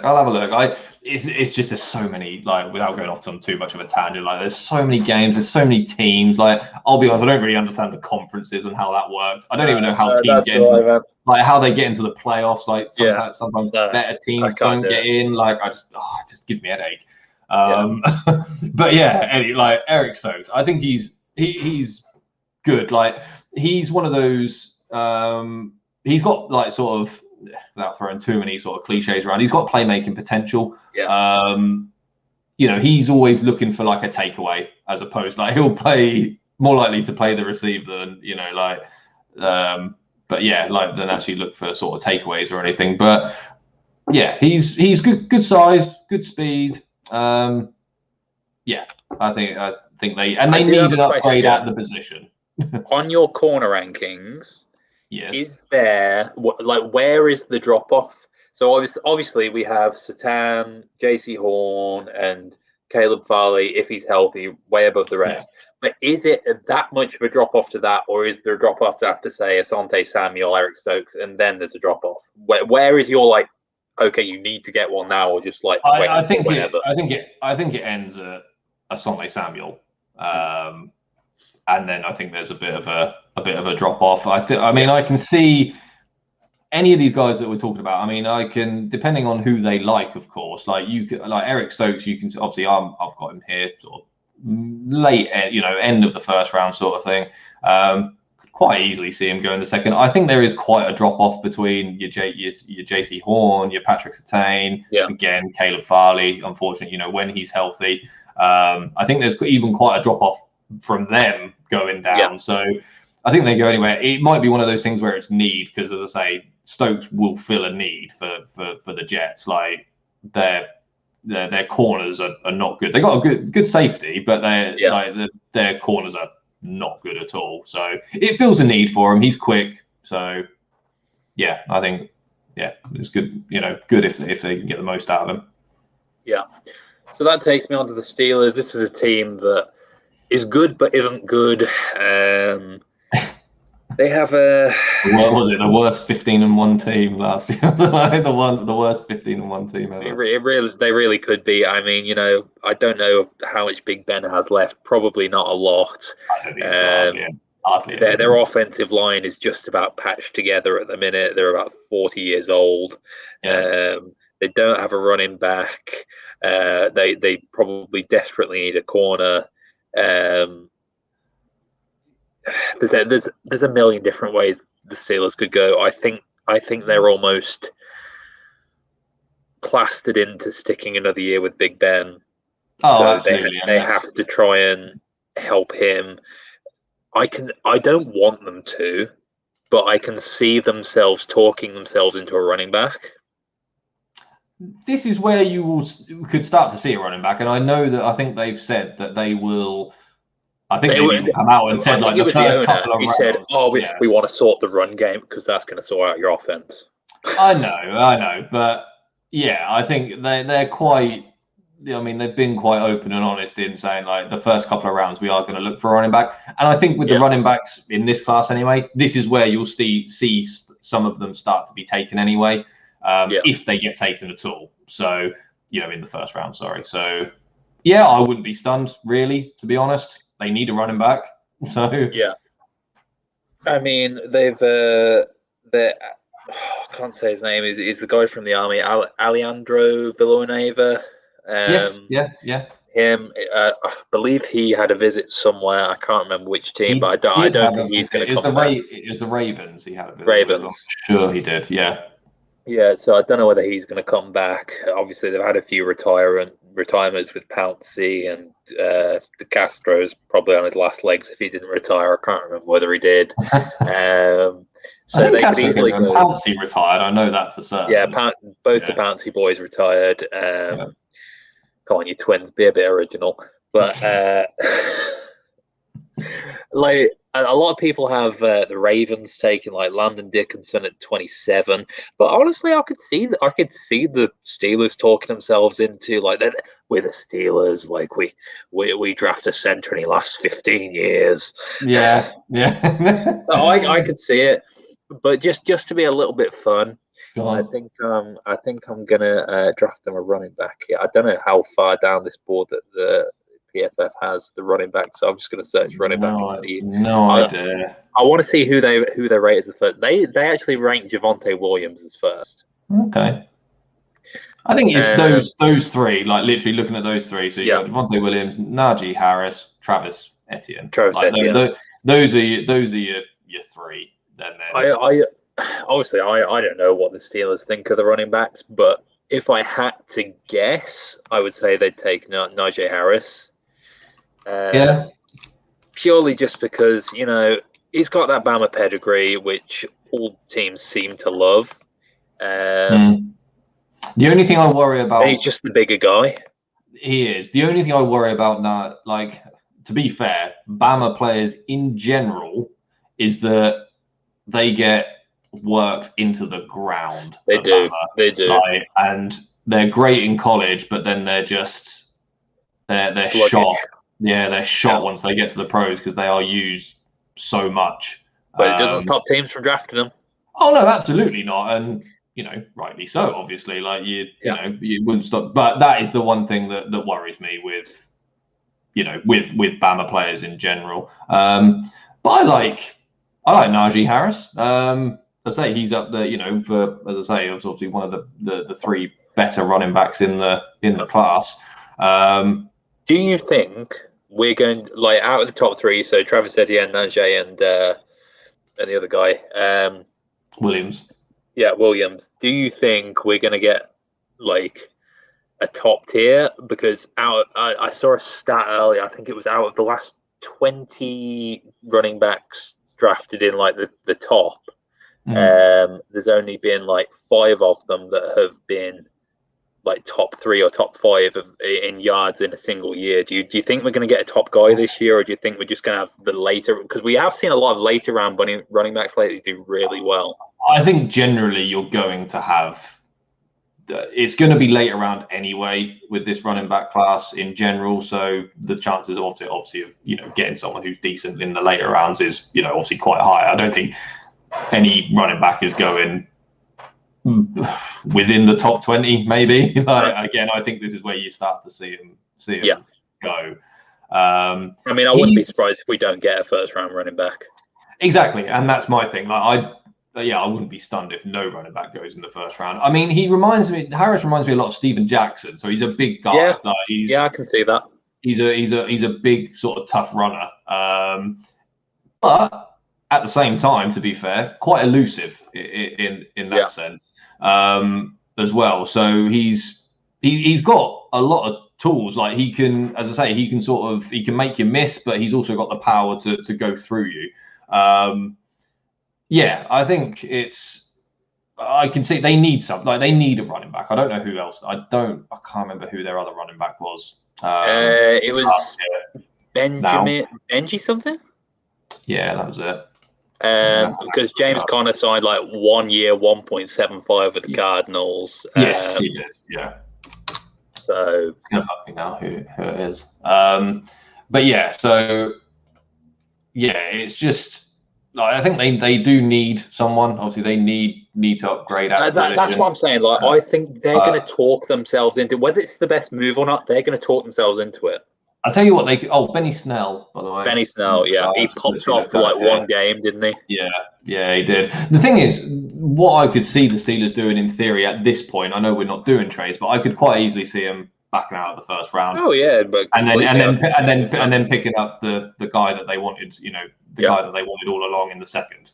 Yeah. So, I don't hate it. As I say, running backs to a certain extent, you can get them sort of. I mean, how many second, third rounders have we seen just being amazing? And this is it. And this is the way last year with James Robinson undrafted. Yeah, and this is and it just happens to be the way it's going. Really, with the game itself, it's much more of a passing league in general, and you can get 2 or 3, like the Patriots or the Niners do. You can get 2 or 3 guys, and you spread it about a bit. So, but for the Steelers, I can see it. That wouldn't surprise me with any of them, to be honest. Yeah. Right. So you have the pleasure of picking the Jags' second pick. Jags' second pick. So. Well, what was it? Who did I have? I'm just having a look.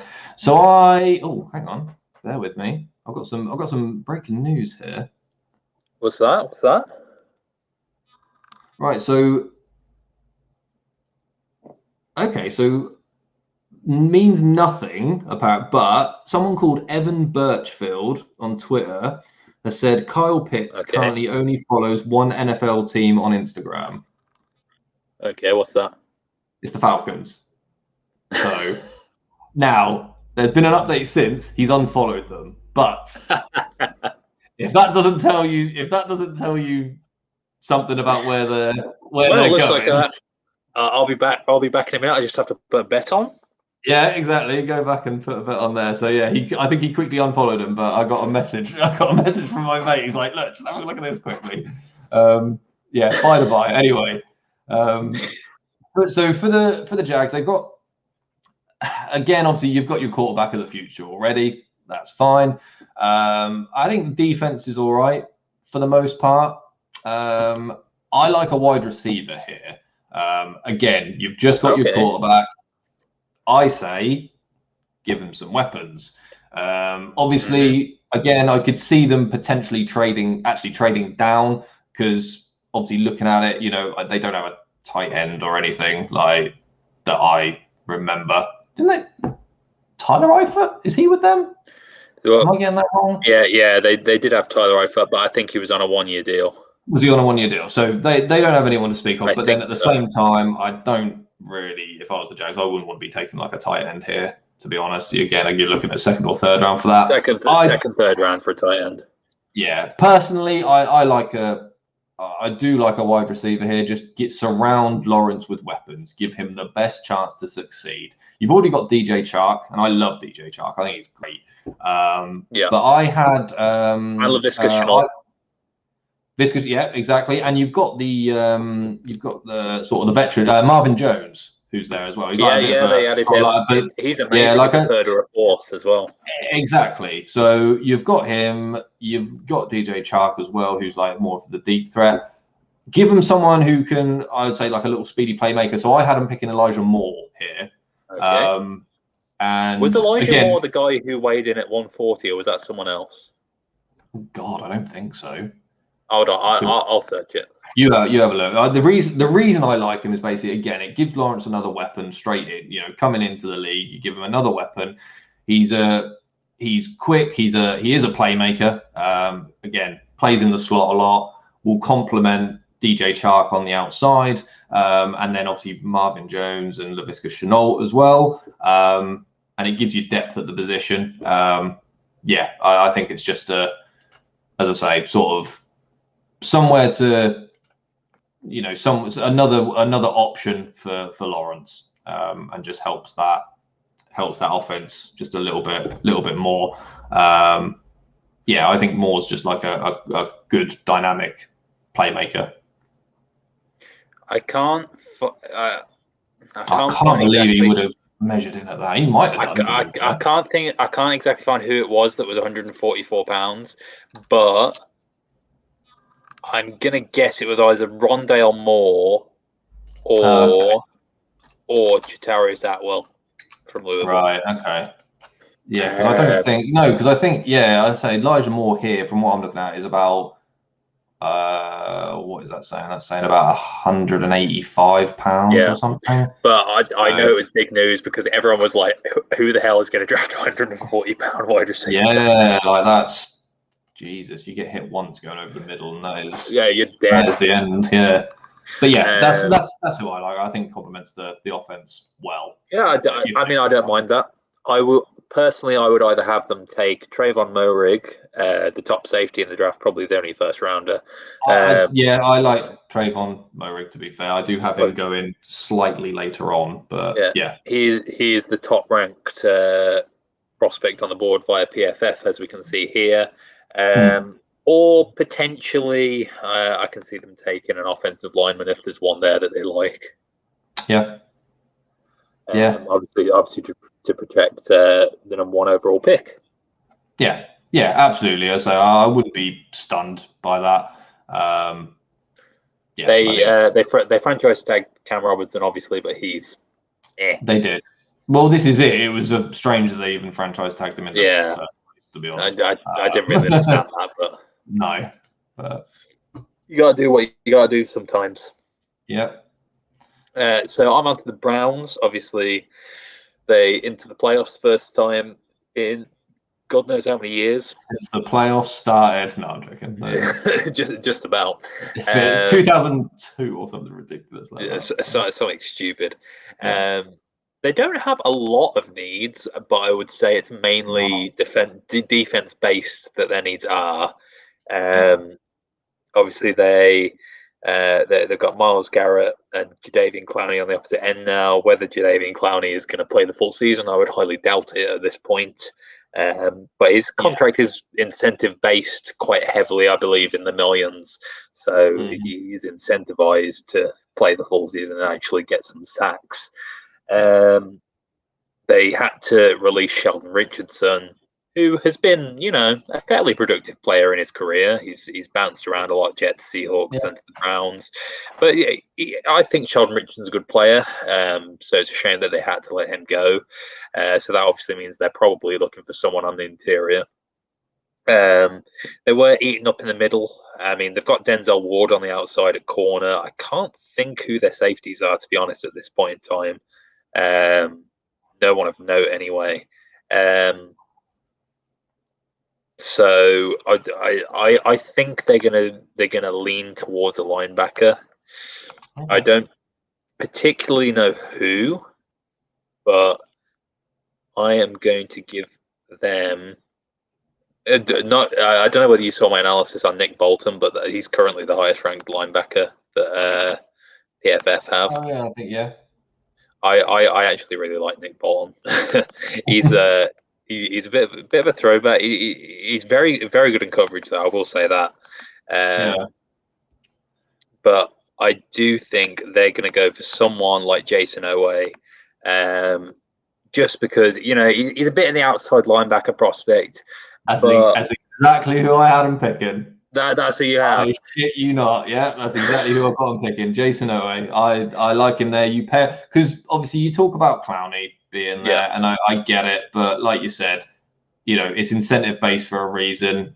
And even if he does play, like, all right, he's not going to get the sacks. He's a run stopper. Well, this is it. So you get Jason Owe, you pair him opposite Myles Garrett. It adds another player just to their edge rotation anyway.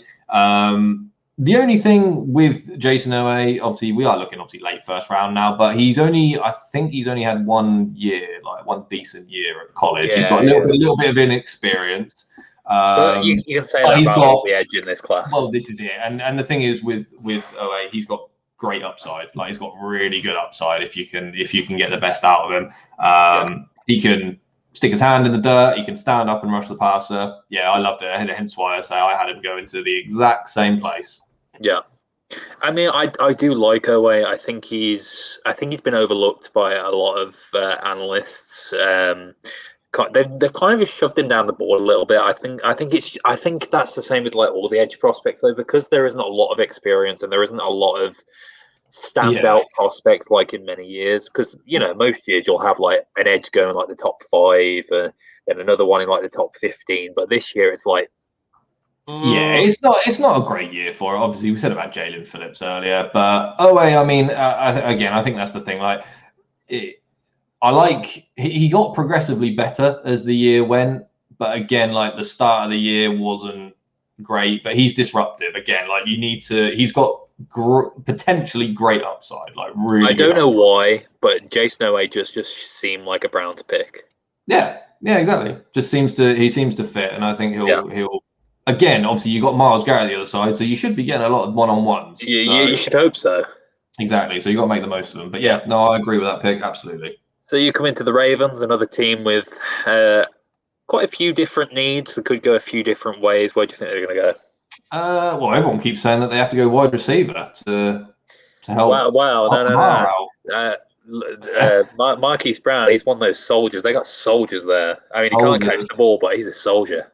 I do think. I mean, I don't think they've got like the worst wide receiver. No, but I had them going wide receiver here. Okay. Again, if obviously there is this whole notion, obviously, that Lamar Jackson is a running back now. I will say it jokingly. I mean, if you do genuinely believe that, then you're mental. You won the MVP for Christ's sake. But give him some weapons. I like what was his name? I'm trying to find him now. Kadarius Toney. Okay. Because the thing is, the Ravens were trying to get Allen Robinson before I think he signed the franchise tag. So get this guy. Get Toney in. He's a bigger wide receiver. He can complement Hollywood Brown. And again, you plug him in anywhere. He is a playmaker, sort of anywhere on the field. He plays, so he's a big guy, but he actually plays bigger than his size. I think he's only about 5'11", 6 foot, but he plays bigger. He's 5'11", 189. There you go. So, but he plays bigger than that, and I think he'd be great. He gives them that downfield, he gives that big body guy for Jackson just to, as I say, to mix it up and complement, with Hollywood Brown on the other side. Yeah, I mean, I think Toney can be an excellent slot receiver. He was, I think he was a QB in high school, not a bad QB either. So a bit of a Ryan Tannehill prospect there. Gadget plays. That's it, but vice versa. So yeah, I think Toney could be a good fit in the offense. Obviously, there's a lot of talk like, the Ravens can't draft receivers and all this, but at the end of the day, they just have to go for it. I wouldn't mind like Terrace Marshall or someone here. But I just personally, Toney. I was just looking at literally Toney because he's sort of like he plays big. He's sort of a big guy. He's got some serious speed as well for how he plays. So. Yeah, I think that would help him. Yeah. So that moves me on to the Saints. Obviously, they had to have a bit of a fire sale this offseason because they were 90 million over the cap. Gave Taysom Hill that $135 million contract that isn't real. So they're great in places, but in other places they're just sort of. I don't want to say the Saints are completely out of the playoffs because, they've still got a solid core and they've still got, Sean Payton, they've still got Mickey Loomis. But, we'll see what Winston does. Yeah, all depends on the quarterback. Depends on if he's going to throw another 30 interceptions again, then they ain't reaching the playoffs. I can't wait to see it. I cannot wait. I'll be watching every Saints game. But, yeah, they have several needs. Obviously, they released Emmanuel Sanders. He wasn't doing that much anyway. So they have a need at wide receiver. They do. I mean, PFF has them with needs at linebacker. I don't see that as much. But corner, I like their linebacking core. Demario Davis won I think he's first team All-Pro. Corner, I definitely do see a need. I think Marshall Lattimore had a run-in with the law the other day. He did, but he did actually. I think, I mean, you need someone opposite him anyway. Yeah, like regardless of whether, that aside, because he might, exactly, he might even be there. So in which case, you really need a corner. Because they got rid of Janoris Jenkins. Yeah, exactly. So I had them going corner for that reason alone. You know what? The Saints are going to take Farley. They are going to take Farley. They're going to take they're risking it for the biscuit. They're taking Farley, and they're going to get an absolute monster of a guy. And no, Haddon, Taysom Hill is not going to play corner for the Saints. I know he probably could do it, but he's not going to do it because Caleb Farley is going to come in there and be an absolute beast, not injure his back again. Brilliant. That, by the way, I will give a shout out. Haddon was my mate who told me about the Falcons thing, by the way. Because he's a Falcons fan. Yeah, exactly. He's a Falcons fan, so he's probably quite hot on the button with that. No, that's fair. Like I get it. Like I do. Like as I say, if Farley stays healthy and Lattimore is in jail, that's an absolute massive duo. It's great, yeah. Like they all sound like that's a brilliant duo that you've got there with Lattimore and Farley. It's whatever his back is. It really is. Like, however, you just need to know how good his back is. Now he will obviously say, and I think he has already said, that it's fine. Like, it's fine. I'm ready to go. Well, he's not going to say, "Oh yeah, I might be out next year." Exactly right. But I don't know. Like, I genuinely don't know. I'm not a doctor. I have no idea. Again, the odds are that it should be fine. Like, as I said, from what I've heard, is that like 80% he should be all right. But there's that 20% where he may not even play for you if he has to have this fusion done on it. So he is my most intriguing product because in theory, like we've said before with him, he may well go in the top 15 if someone really likes him. Yeah, I could potentially see him going into the second round with the concerns that there are. But he's great. Like, he's really good. Like I said, we've already sort of mentioned it as best we can with him. Like, if he was healthy, he'd probably be the best corner out of a lot of them. 100%. So yeah, if the Saints can get him there and he is healthy, then that is an absolute steal for him. So do you have the Packers fucking over Aaron Rodgers for a second year, or are they actually going to help him this year? I'd like to think that they would help him this year. Now, I say not necessarily. The thing is, I looked at wide receiver for them. I actually think the offensive line as well. Like, you could, obviously they lost Corey Linsley. So I did have a good look at like Landon Dickerson there. He's the best interior guy out the lot. So it's not a flashy pick by any stretch of the imagination, but it does help Aaron Rodgers in this. So we got Landon Dickerson, yeah? Yeah, I'm going to say Landon Dickerson for that. I also looked at across the Elijah Vera Tucker as well. But I think he's already gone, hasn't he? He has. Yeah, so failing that, Landon Dickerson, you he might. So he did have an ACL injury. Yeah. But I think he's going to be ready to go. Again, yeah, exactly. Like hopefully he should be ready to go. And yeah, he can literally step in, for as I say, because of the departure of Lindsley there, and sort of play right away. So you protect Aaron Rodgers. That's what I say. So it's not the sexiest pick, but it does It's not a quarterback. It's not Jordan Love. So yeah. So. Did you see the rumor that apparently there was some the Patriots? Yeah. The draft papers that had the paper that just Patriots. That's it. Yeah, what was it for? Like the first and the fourth round pick or something? Yeah, something like that. I mean, it depends how high you are on Jordan Love. Like, yeah. I think it was I can't see the Patriots giving a first round pick for him. But weren't they swapping first round picks? Maybe. So, from what I saw, I could be wrong. Like, I hold my hands up if I am. Like, someone will soon tell me. But I thought they were swapping. So Packers would get 15, we would get 29. So you move down the board. It wouldn't be a bad. And you give up effectively you give up like a fourth round pick for him. It depends how much you like Jordan Love. Like he was still quite highly touted coming out. It was just a surprise that the Packers took him because they've got Aaron Rodgers. So I wouldn't be totally against it if that's what the actual thing is. But the fact that it just happened to be lying about and someone took a picture of it, it seems a bit suspicious, doesn't it? Yeah, exactly. And especially for the Patriots to leave that out. But yeah. So on to the Bills, a team with very little needs. Made the playoffs, stormed into the playoffs. Josh Allen took them there. And to be fair, like all they need pretty much are on defense.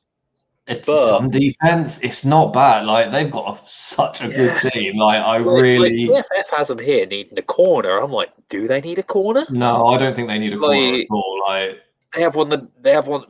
Possibly the best safety duo in football. They have Tre'Davious White, Josh Dorman, who isn't a slouch when he's not getting tossed around by Derrick Henry. The linebackers aren't bad. They brought back Matt Milano. Honestly, they can just take a flyer on the best edge that they like. Yeah, they just need some pass rush because I believe in the last couple of games they were just chucking anyone in there, and they didn't really have a starter. Yeah, and this is it. Like I mean, obviously, you're making the pick. I don't think it's going to be who I picked. I'll let you pick who you want first, and then I'll let you know sort of who I was looking at for that reason alone as well. I think I am going to go for my boy. I think I don't think they're going to be here, but it's either going to be Quitty Pay or Gregory Rousseau, and just because I love him, I'm going to go Gregory Rousseau. They have the luxury of making a risky pick. Okay, no, they do absolutely. You're back. It's essentially a second rounder, exactly. And Gregory Rousseau, although he did opt out of the 2020 season, he was amazing in the 2019 season, and he does have a couple of injury concerns, but who doesn't on the edge? And they just need edge. That's all they need, and they're an amazing team. They can afford to make these risks. So I think he's a little bit Gregory. Yeah, no, that's fair. Like I like him. He's got. I think at his pro day he was a bit. I think the words he used were he was a bit stiff. He's not very bendy. But he's got a good combination of like size, length. He's like a lot. He's a long arms, big lengthy player. And he's got good production, which is what you need. Wasn't he only behind Chase Young in sacks in 2019? Yes, exactly. Yeah. So he's got the production is there, which hopefully, as I say, will sort of translate over to the next level. You could literally pick anyone. I mean, I had them picking Zaven Collins. He is a linebacker. Yeah. I think he would just provide literally just good position. Yeah, you've got Edmonds, you've got Milano back there. But again, what we were talking about, what you're saying, pass rush, because that's what Collins does. He can cover, but he shoots the gap well, both in run defense and. Oh, you don't need him to cover when you got Matt Milano there. Exactly. So but he can. Yeah, he shoots the gap. He can rush the passer well. That's who I had him to. But you can literally put anyone there. Like that's the thing. The Bills have such a good team. Like, yeah, it's just whoever you like best, really. Right, and you're on to the Chiefs as the second to last team. I mean, are you going to go anywhere other than O-line and surprise us? I am not. No, I am going O-line because they need to replace Eric Fisher and they need to replace Mitchell Schwartz. So they will do this. Can you just bring them up very quickly? Because are we looking at tackles? Yeah, I'm looking at the tackles. Walker Little, Dylan Radons, Samuel Cosme, Alex Leatherwood. So in the end, I think I looked at Radons and who's the other guy? Just go down one again. Sorry, Littlewood, was it? Walker Little, Alex Leatherwood. I'm sorry. Leatherwood. No, so in the end, I was looking at them too, and I went for Radons. So he was my pick for the Chiefs. I think he's worthy of a first round pick. Yeah, a little bit of almost a no-brainer for the Chiefs, really. I think they need to replace the offensive line. They need to go back again. He's really good in the run game, really explosive in the run game. But he plays well in pass protection. I say that's his area that he needs to improve upon. But you got Patrick Mahomes who drops 15 yards anyway. I mean, he's going to run around and he almost makes throws where he's on his side. But Radon's really good. Yeah, really good in the run game. He was one of the best tackles at the Senior Bowl as well. He really helped himself at the Senior Bowl. Yeah, he did. As I say, it's kind of a no-brainer, really. That they will pick a tackle. It may not be Radon's, obviously, but I think they need to bolster that offensive line. Yeah, desperately. It was a real shock when they let both Mitchell Schwartz and Eric Fisher go, considering that shit show in the Super Bowl. Yeah, exactly. You could see what it was without them in the Super Bowl, and it's, I don't know. That's what I mean. Mahomes is great. He's one of the best, if not the best. But as you can quite easily tell, he can't do it all himself. Yeah, I think they're gonna be hoping that some of the petitions have a little bit of a run so they can get one of the better tackles. Obviously we don't know who they rate highly, but no, if they get Radons, I think that'll be good for them. Yeah. And then finally in the first round, we will go over the other teams that don't have a first rounder, but Tampa Bay Buccaneers, obviously, they re-signed everyone pretty much. Everyone of note. Well, they literally signed all 22. They literally signed. Other than AB, but he's probably going to come back because no one else wants to touch him. True. So they can just sit back and take best player available if they want to. I mean, I have them either taking a wide receiver or a defensive back. If Trayvon Moehrig is there, like we have in this draft, excellent pick. Yeah, that's what I've got. That's what I've got. I'm taking. If he fall, I don't. I mean, in theory, I don't think he's going to fall. But no, that's where I had him after I picked everyone. I was like, I don't think he's going to fall. We'll just take him because he's there. All right, fair enough. Like I say, it's not to try and influence your decision, but I thought, especially how it's obviously worked out in our pick, he's somehow managed to fall to 32. Yeah. Easily the best safety. It's a leisure pick for the Bucs because they've literally returned everyone. And you obviously in this passing league, you can't have too many defensive backs, can you? So you might as well just have another one. Exactly. So it's one of them. I mean, their young corners did very, very well last year. They matured and they managed to lock down. Who is it? It's Carlton Davis, Sean Murphy Bunting. Antoine Winfield Jr. played very well as a rookie. Yeah. Who was the other safety? I can't remember who it was. I don't know. It wasn't a big name, but he did play very well. But yeah, they've got a good defensive backfield. I think they just need a little bit more depth there as well, because they did have a few injuries. And then obviously wide receiver. If they don't bring Antonio Brown back, it's not a massive. They've got Tyler Johnson, Scotty Miller. Scotty Miller. So they've still got options if they don't bring Antonio Brown back. It's not a massive loss. It's not like he blew up everyone's expectations. So if they brought in Terrace Marshall, I'd love that. Anyone like there's a bunch of players they could bring in. Yeah, exactly. Maybe another running back. Yeah, I mean, it is very much like a leisure pick. They don't luxury pick. Yeah, they don't have to. They're not under any stress to actually have to necessarily hit on the guy. Obviously, you want to, but yeah.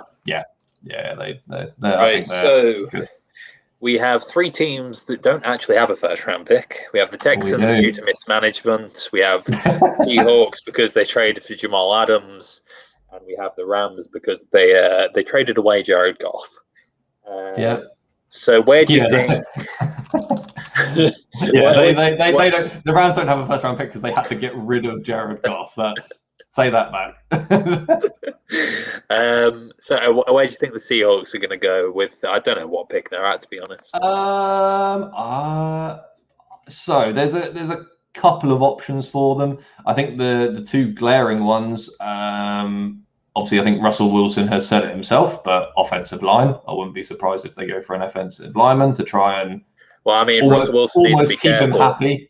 Because the Seahawks have just re-signed Geno Smith, so Russell Wilson better want to help. Well, there you go. Super Bowl, here we come. And also, the Seahawks literally have 3 picks this year. Yeah. They've got 3. So my guess is that they probably won't. They might not even be picking. I think they have a second rounder. I may even be wrong on that. Yeah, they might even exactly, but they might even trade out of that because they need picks. They've got. It's going to be an awful draft class. Yeah, I mean, if they I think you're looking at. I think you're looking at offensive line, potentially where they are picking tight end. They don't really have a tight end, and second or third round is where you can get these other guys. I can't remember the name of the other guy now. The second best tight end. Let me have a look. What's PFF got him as? Because I'm pretty sure they will probably have the second best tight end. Yes, Pat Freiermuth, 43. Oh, that wasn't who I was thinking of. Brevin Jordan.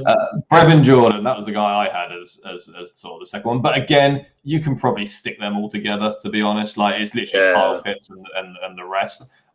So I could see them maybe taking a tight end at some point. Maybe trading down, taking a tight end. Yeah, Greg Olsen retired. So exactly, and they don't. Did Luke Wilson go back?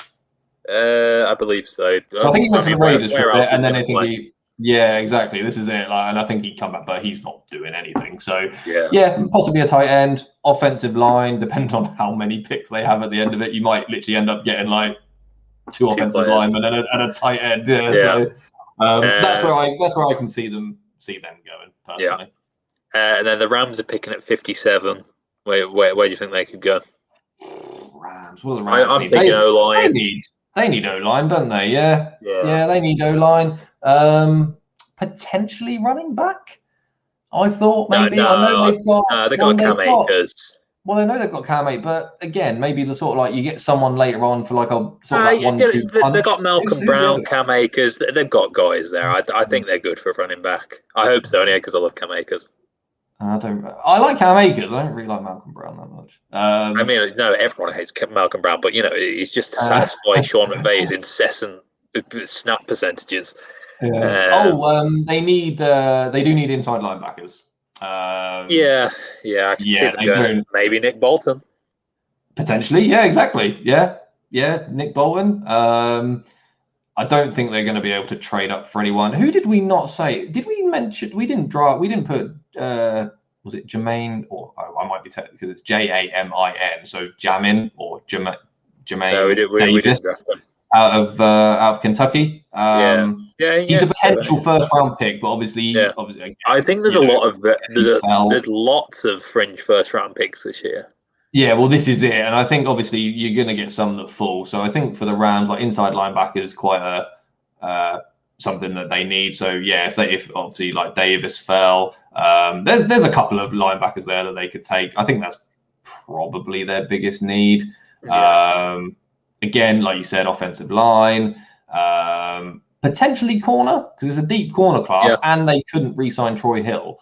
So you've obviously got Ramsey, but they've got who's the guy who scored about 3 pick sixes? Yes, I know exactly who you mean. The corner.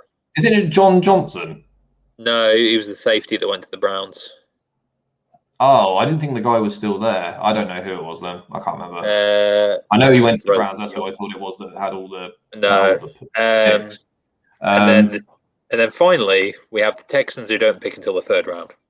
Jesus Christ. I mean, I'd be lying if I said I knew sort of who they would be looking at in the 3rd round, or what players would even be there, if I'm being honest. No clue. I know they need. I don't know what they're doing. In terms of like actual, like specific players, I obviously wouldn't know. I know they need. I mean, obviously JJ Watt's left. Patrick McKinney's left, didn't he? Did McKinney go? Bernard McKinney went to the Dolphins. Yeah. Bernard McKinney went to the Dolphins. Yeah, so they need defensive line, or they need someone along that. Like they need like an edge rusher. Yeah, like they're okay at receiver. Corner they need. Yeah. Are they even okay at receiver? Who have they got? They've got Brandon Cooks. Brandon Cooks. No, they need a receiver. They absolutely need a receiver. Brandon Cooks is unfortunately, not his fault really, but he's could one hit away from a concussion. Yeah. Randall Cobb's 38 years old. I don't know how old he is. Like he's old. Honestly, if I was Nick Caserio and I went to Houston, I don't know what the fuck I would do. I'd just sit there and cry. I mean, in all seriousness, they might not even have Deshaun Watson this year. So, like, I don't know what with everything going on, like, because you don't have a 1st and a 2nd round, but you can't even start building. No, there's you might have got something for Deshaun Watson before all this sexual harassment cases came on. Exactly. Like, and that's the thing. You need to take that obviously with a grain of salt. Now, it doesn't look great, to be honest. So yeah, you might not even have him. They need, like you said, they need almost everything. They need corner, they need defensive line, they need a receiver, they need interior defense, like interior offensive line. But they don't need special teams players because they signed about 22 of them during free agency. I mean, I know Caserio comes from the Bill Belichick school of coaching, but yeah, it's not all special teams. But yeah, I don't know where they. No, I have no clue. I think they just draft the best player available. They have to. Yeah, they just get whoever they can on. So here's a question: Who does, if Deshaun Watson doesn't play in 2021? So Tyrod Taylor is the Texans QB. Mm-hmm. Who has the most wins, the Lions or the Texans?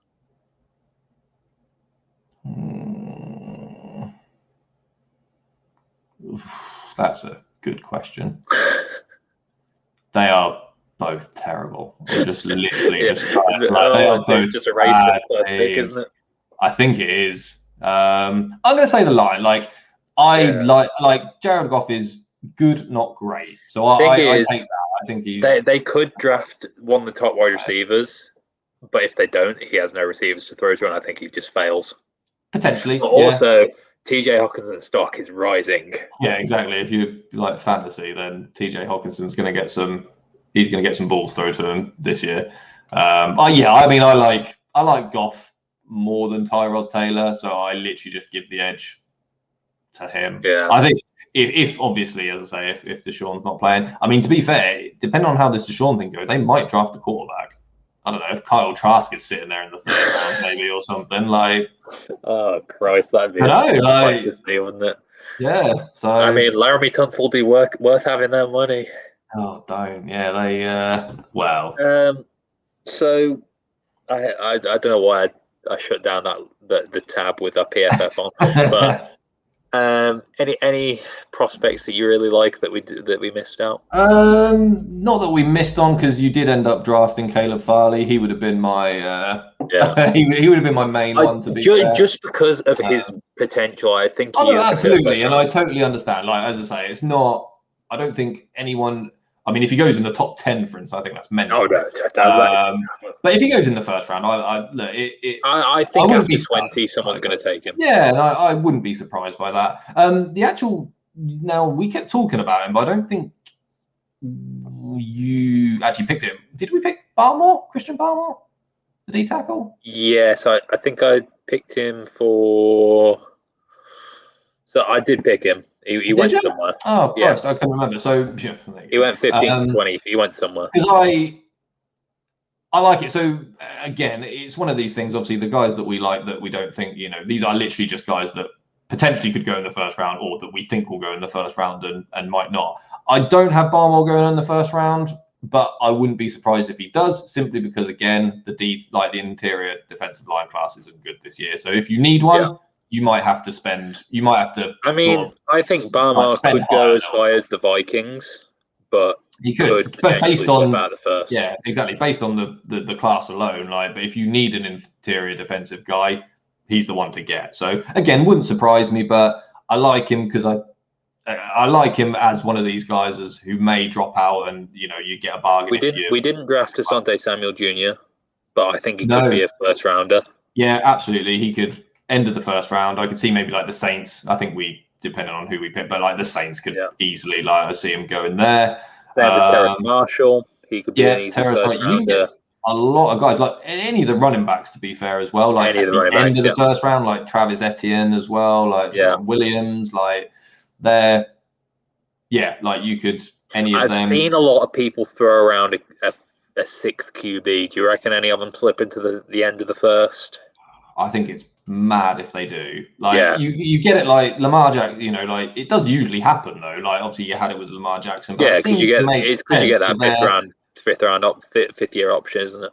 Yeah, and again, I don't think any of them will work.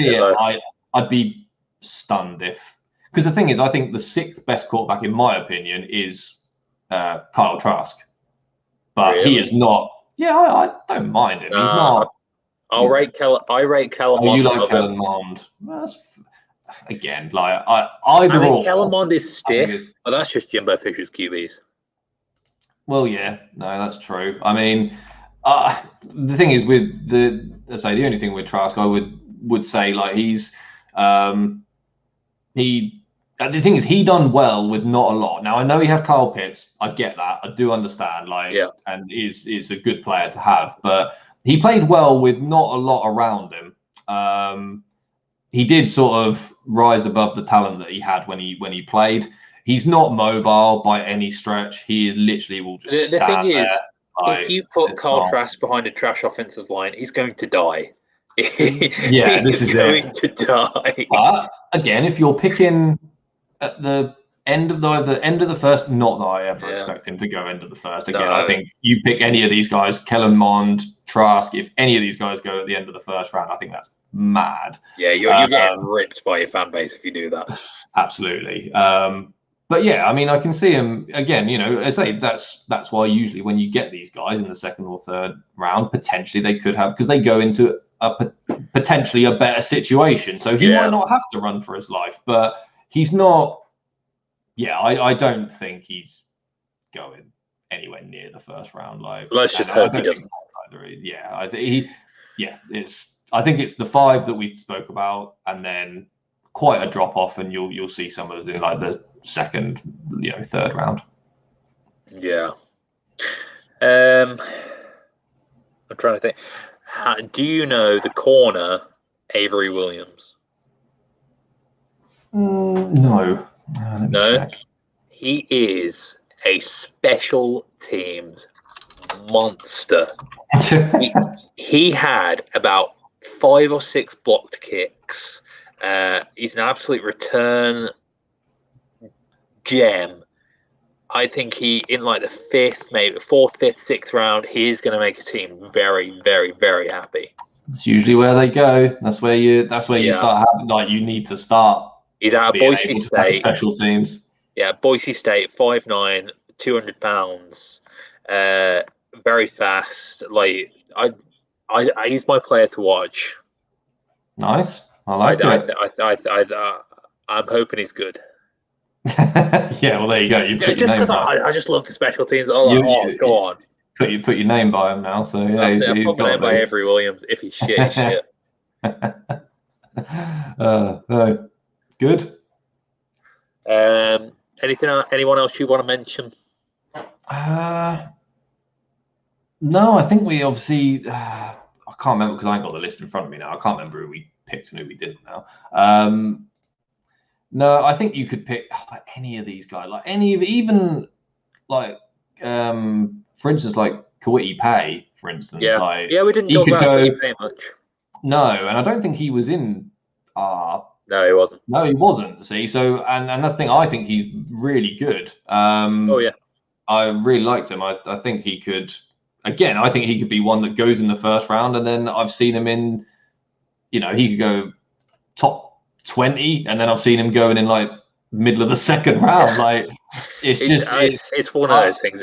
This edge class is a complete mystery to me. I think it's going to be the same with the NFL GMs. I don't think they're like, this guy's way above the rest. I think they're all in a big muddle in most draft boards, and they'd be like, we could take that guy, we could take this guy. Yeah. I don't think. I like Jalen Phillips. Jalen Phillips would be my one that I think he's the cream of the crop on that edge class. I like Kwity Paye. Like he showed from what I watched, like consistent sort of improvement in college, like year on year. He can play all three downs as well. I think he'd be good for someone like either the Browns or the Dolphins, maybe, like to give them some good depth at the position. And he's one of the, I think, from what I saw anyway, from what I looked at, he's one of the best run defenders on the edge as well. He's really good, so he'd be one to watch out for. But again, I've seen him go in top 20 to middle of the second round, like late second round. So I think this might be one of the most interesting drafts we've had in a while. It's going to be like those first few picks, like the first two, obviously pretty much locked in. If they change, I'll be amazed.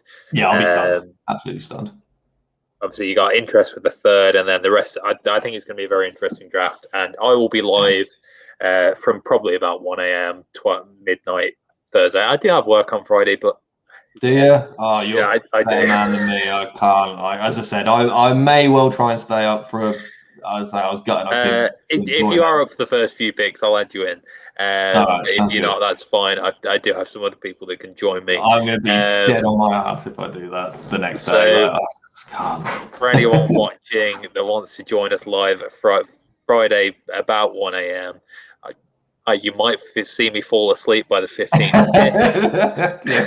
Fall asleep live on the stream. Yeah, just ping me with comments, and I might eventually wake up. They'll cut to you. That's it. Cut to. What do you think is big, James? Me just dead in my chair. That could potentially happen, so it should be a fun night. I'll probably be drinking, and I'll probably be hungover the next day. So that should be quite funny to see with my colleagues. However, we will be live. Hopefully, Francis will be back for the second day. Like we've said, there'll probably be a lot of prospects that we know a lot about. Well, exactly. Yeah, that's the thing. Like, I'll be open and honest. Like, I don't pretend like I know what goes on into like the third and potentially the third, like fourth. Yeah, like I don't day know. Three, I'm not doing. Day 3 is just too fast, and there's too many prospects that I don't know anything about. Yeah, exactly. I can't wait for like all these first round picks to be completely wrong. Like, like everything we've picked, absolutely out the window. Yeah, that's gonna be it. Yeah, I'll probably be releasing a mock draft in written form, probably 25th, 26th. If anyone wants to read that. Francis may do one. I'm not sure. We can have a comparison. I'm more than happy to do that because we've done quite.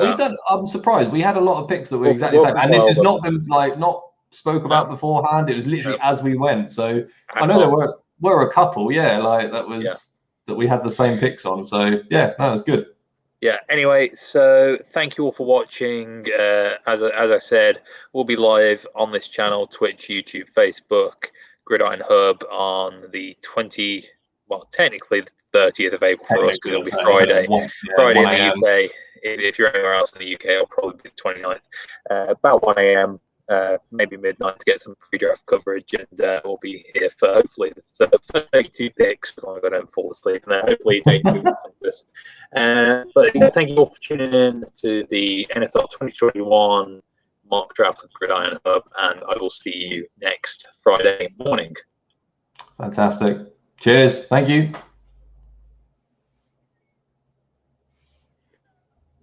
No, it takes 5 years to end. I don't know whether it's still live or not. Probably. It's still showing live up there. I don't know whether it's live or not now. Because it's having trouble connecting. God, I'll let you Yeah, because you're fragging out a little bit on my screen, but I don't think I can stop it. Hold on. If we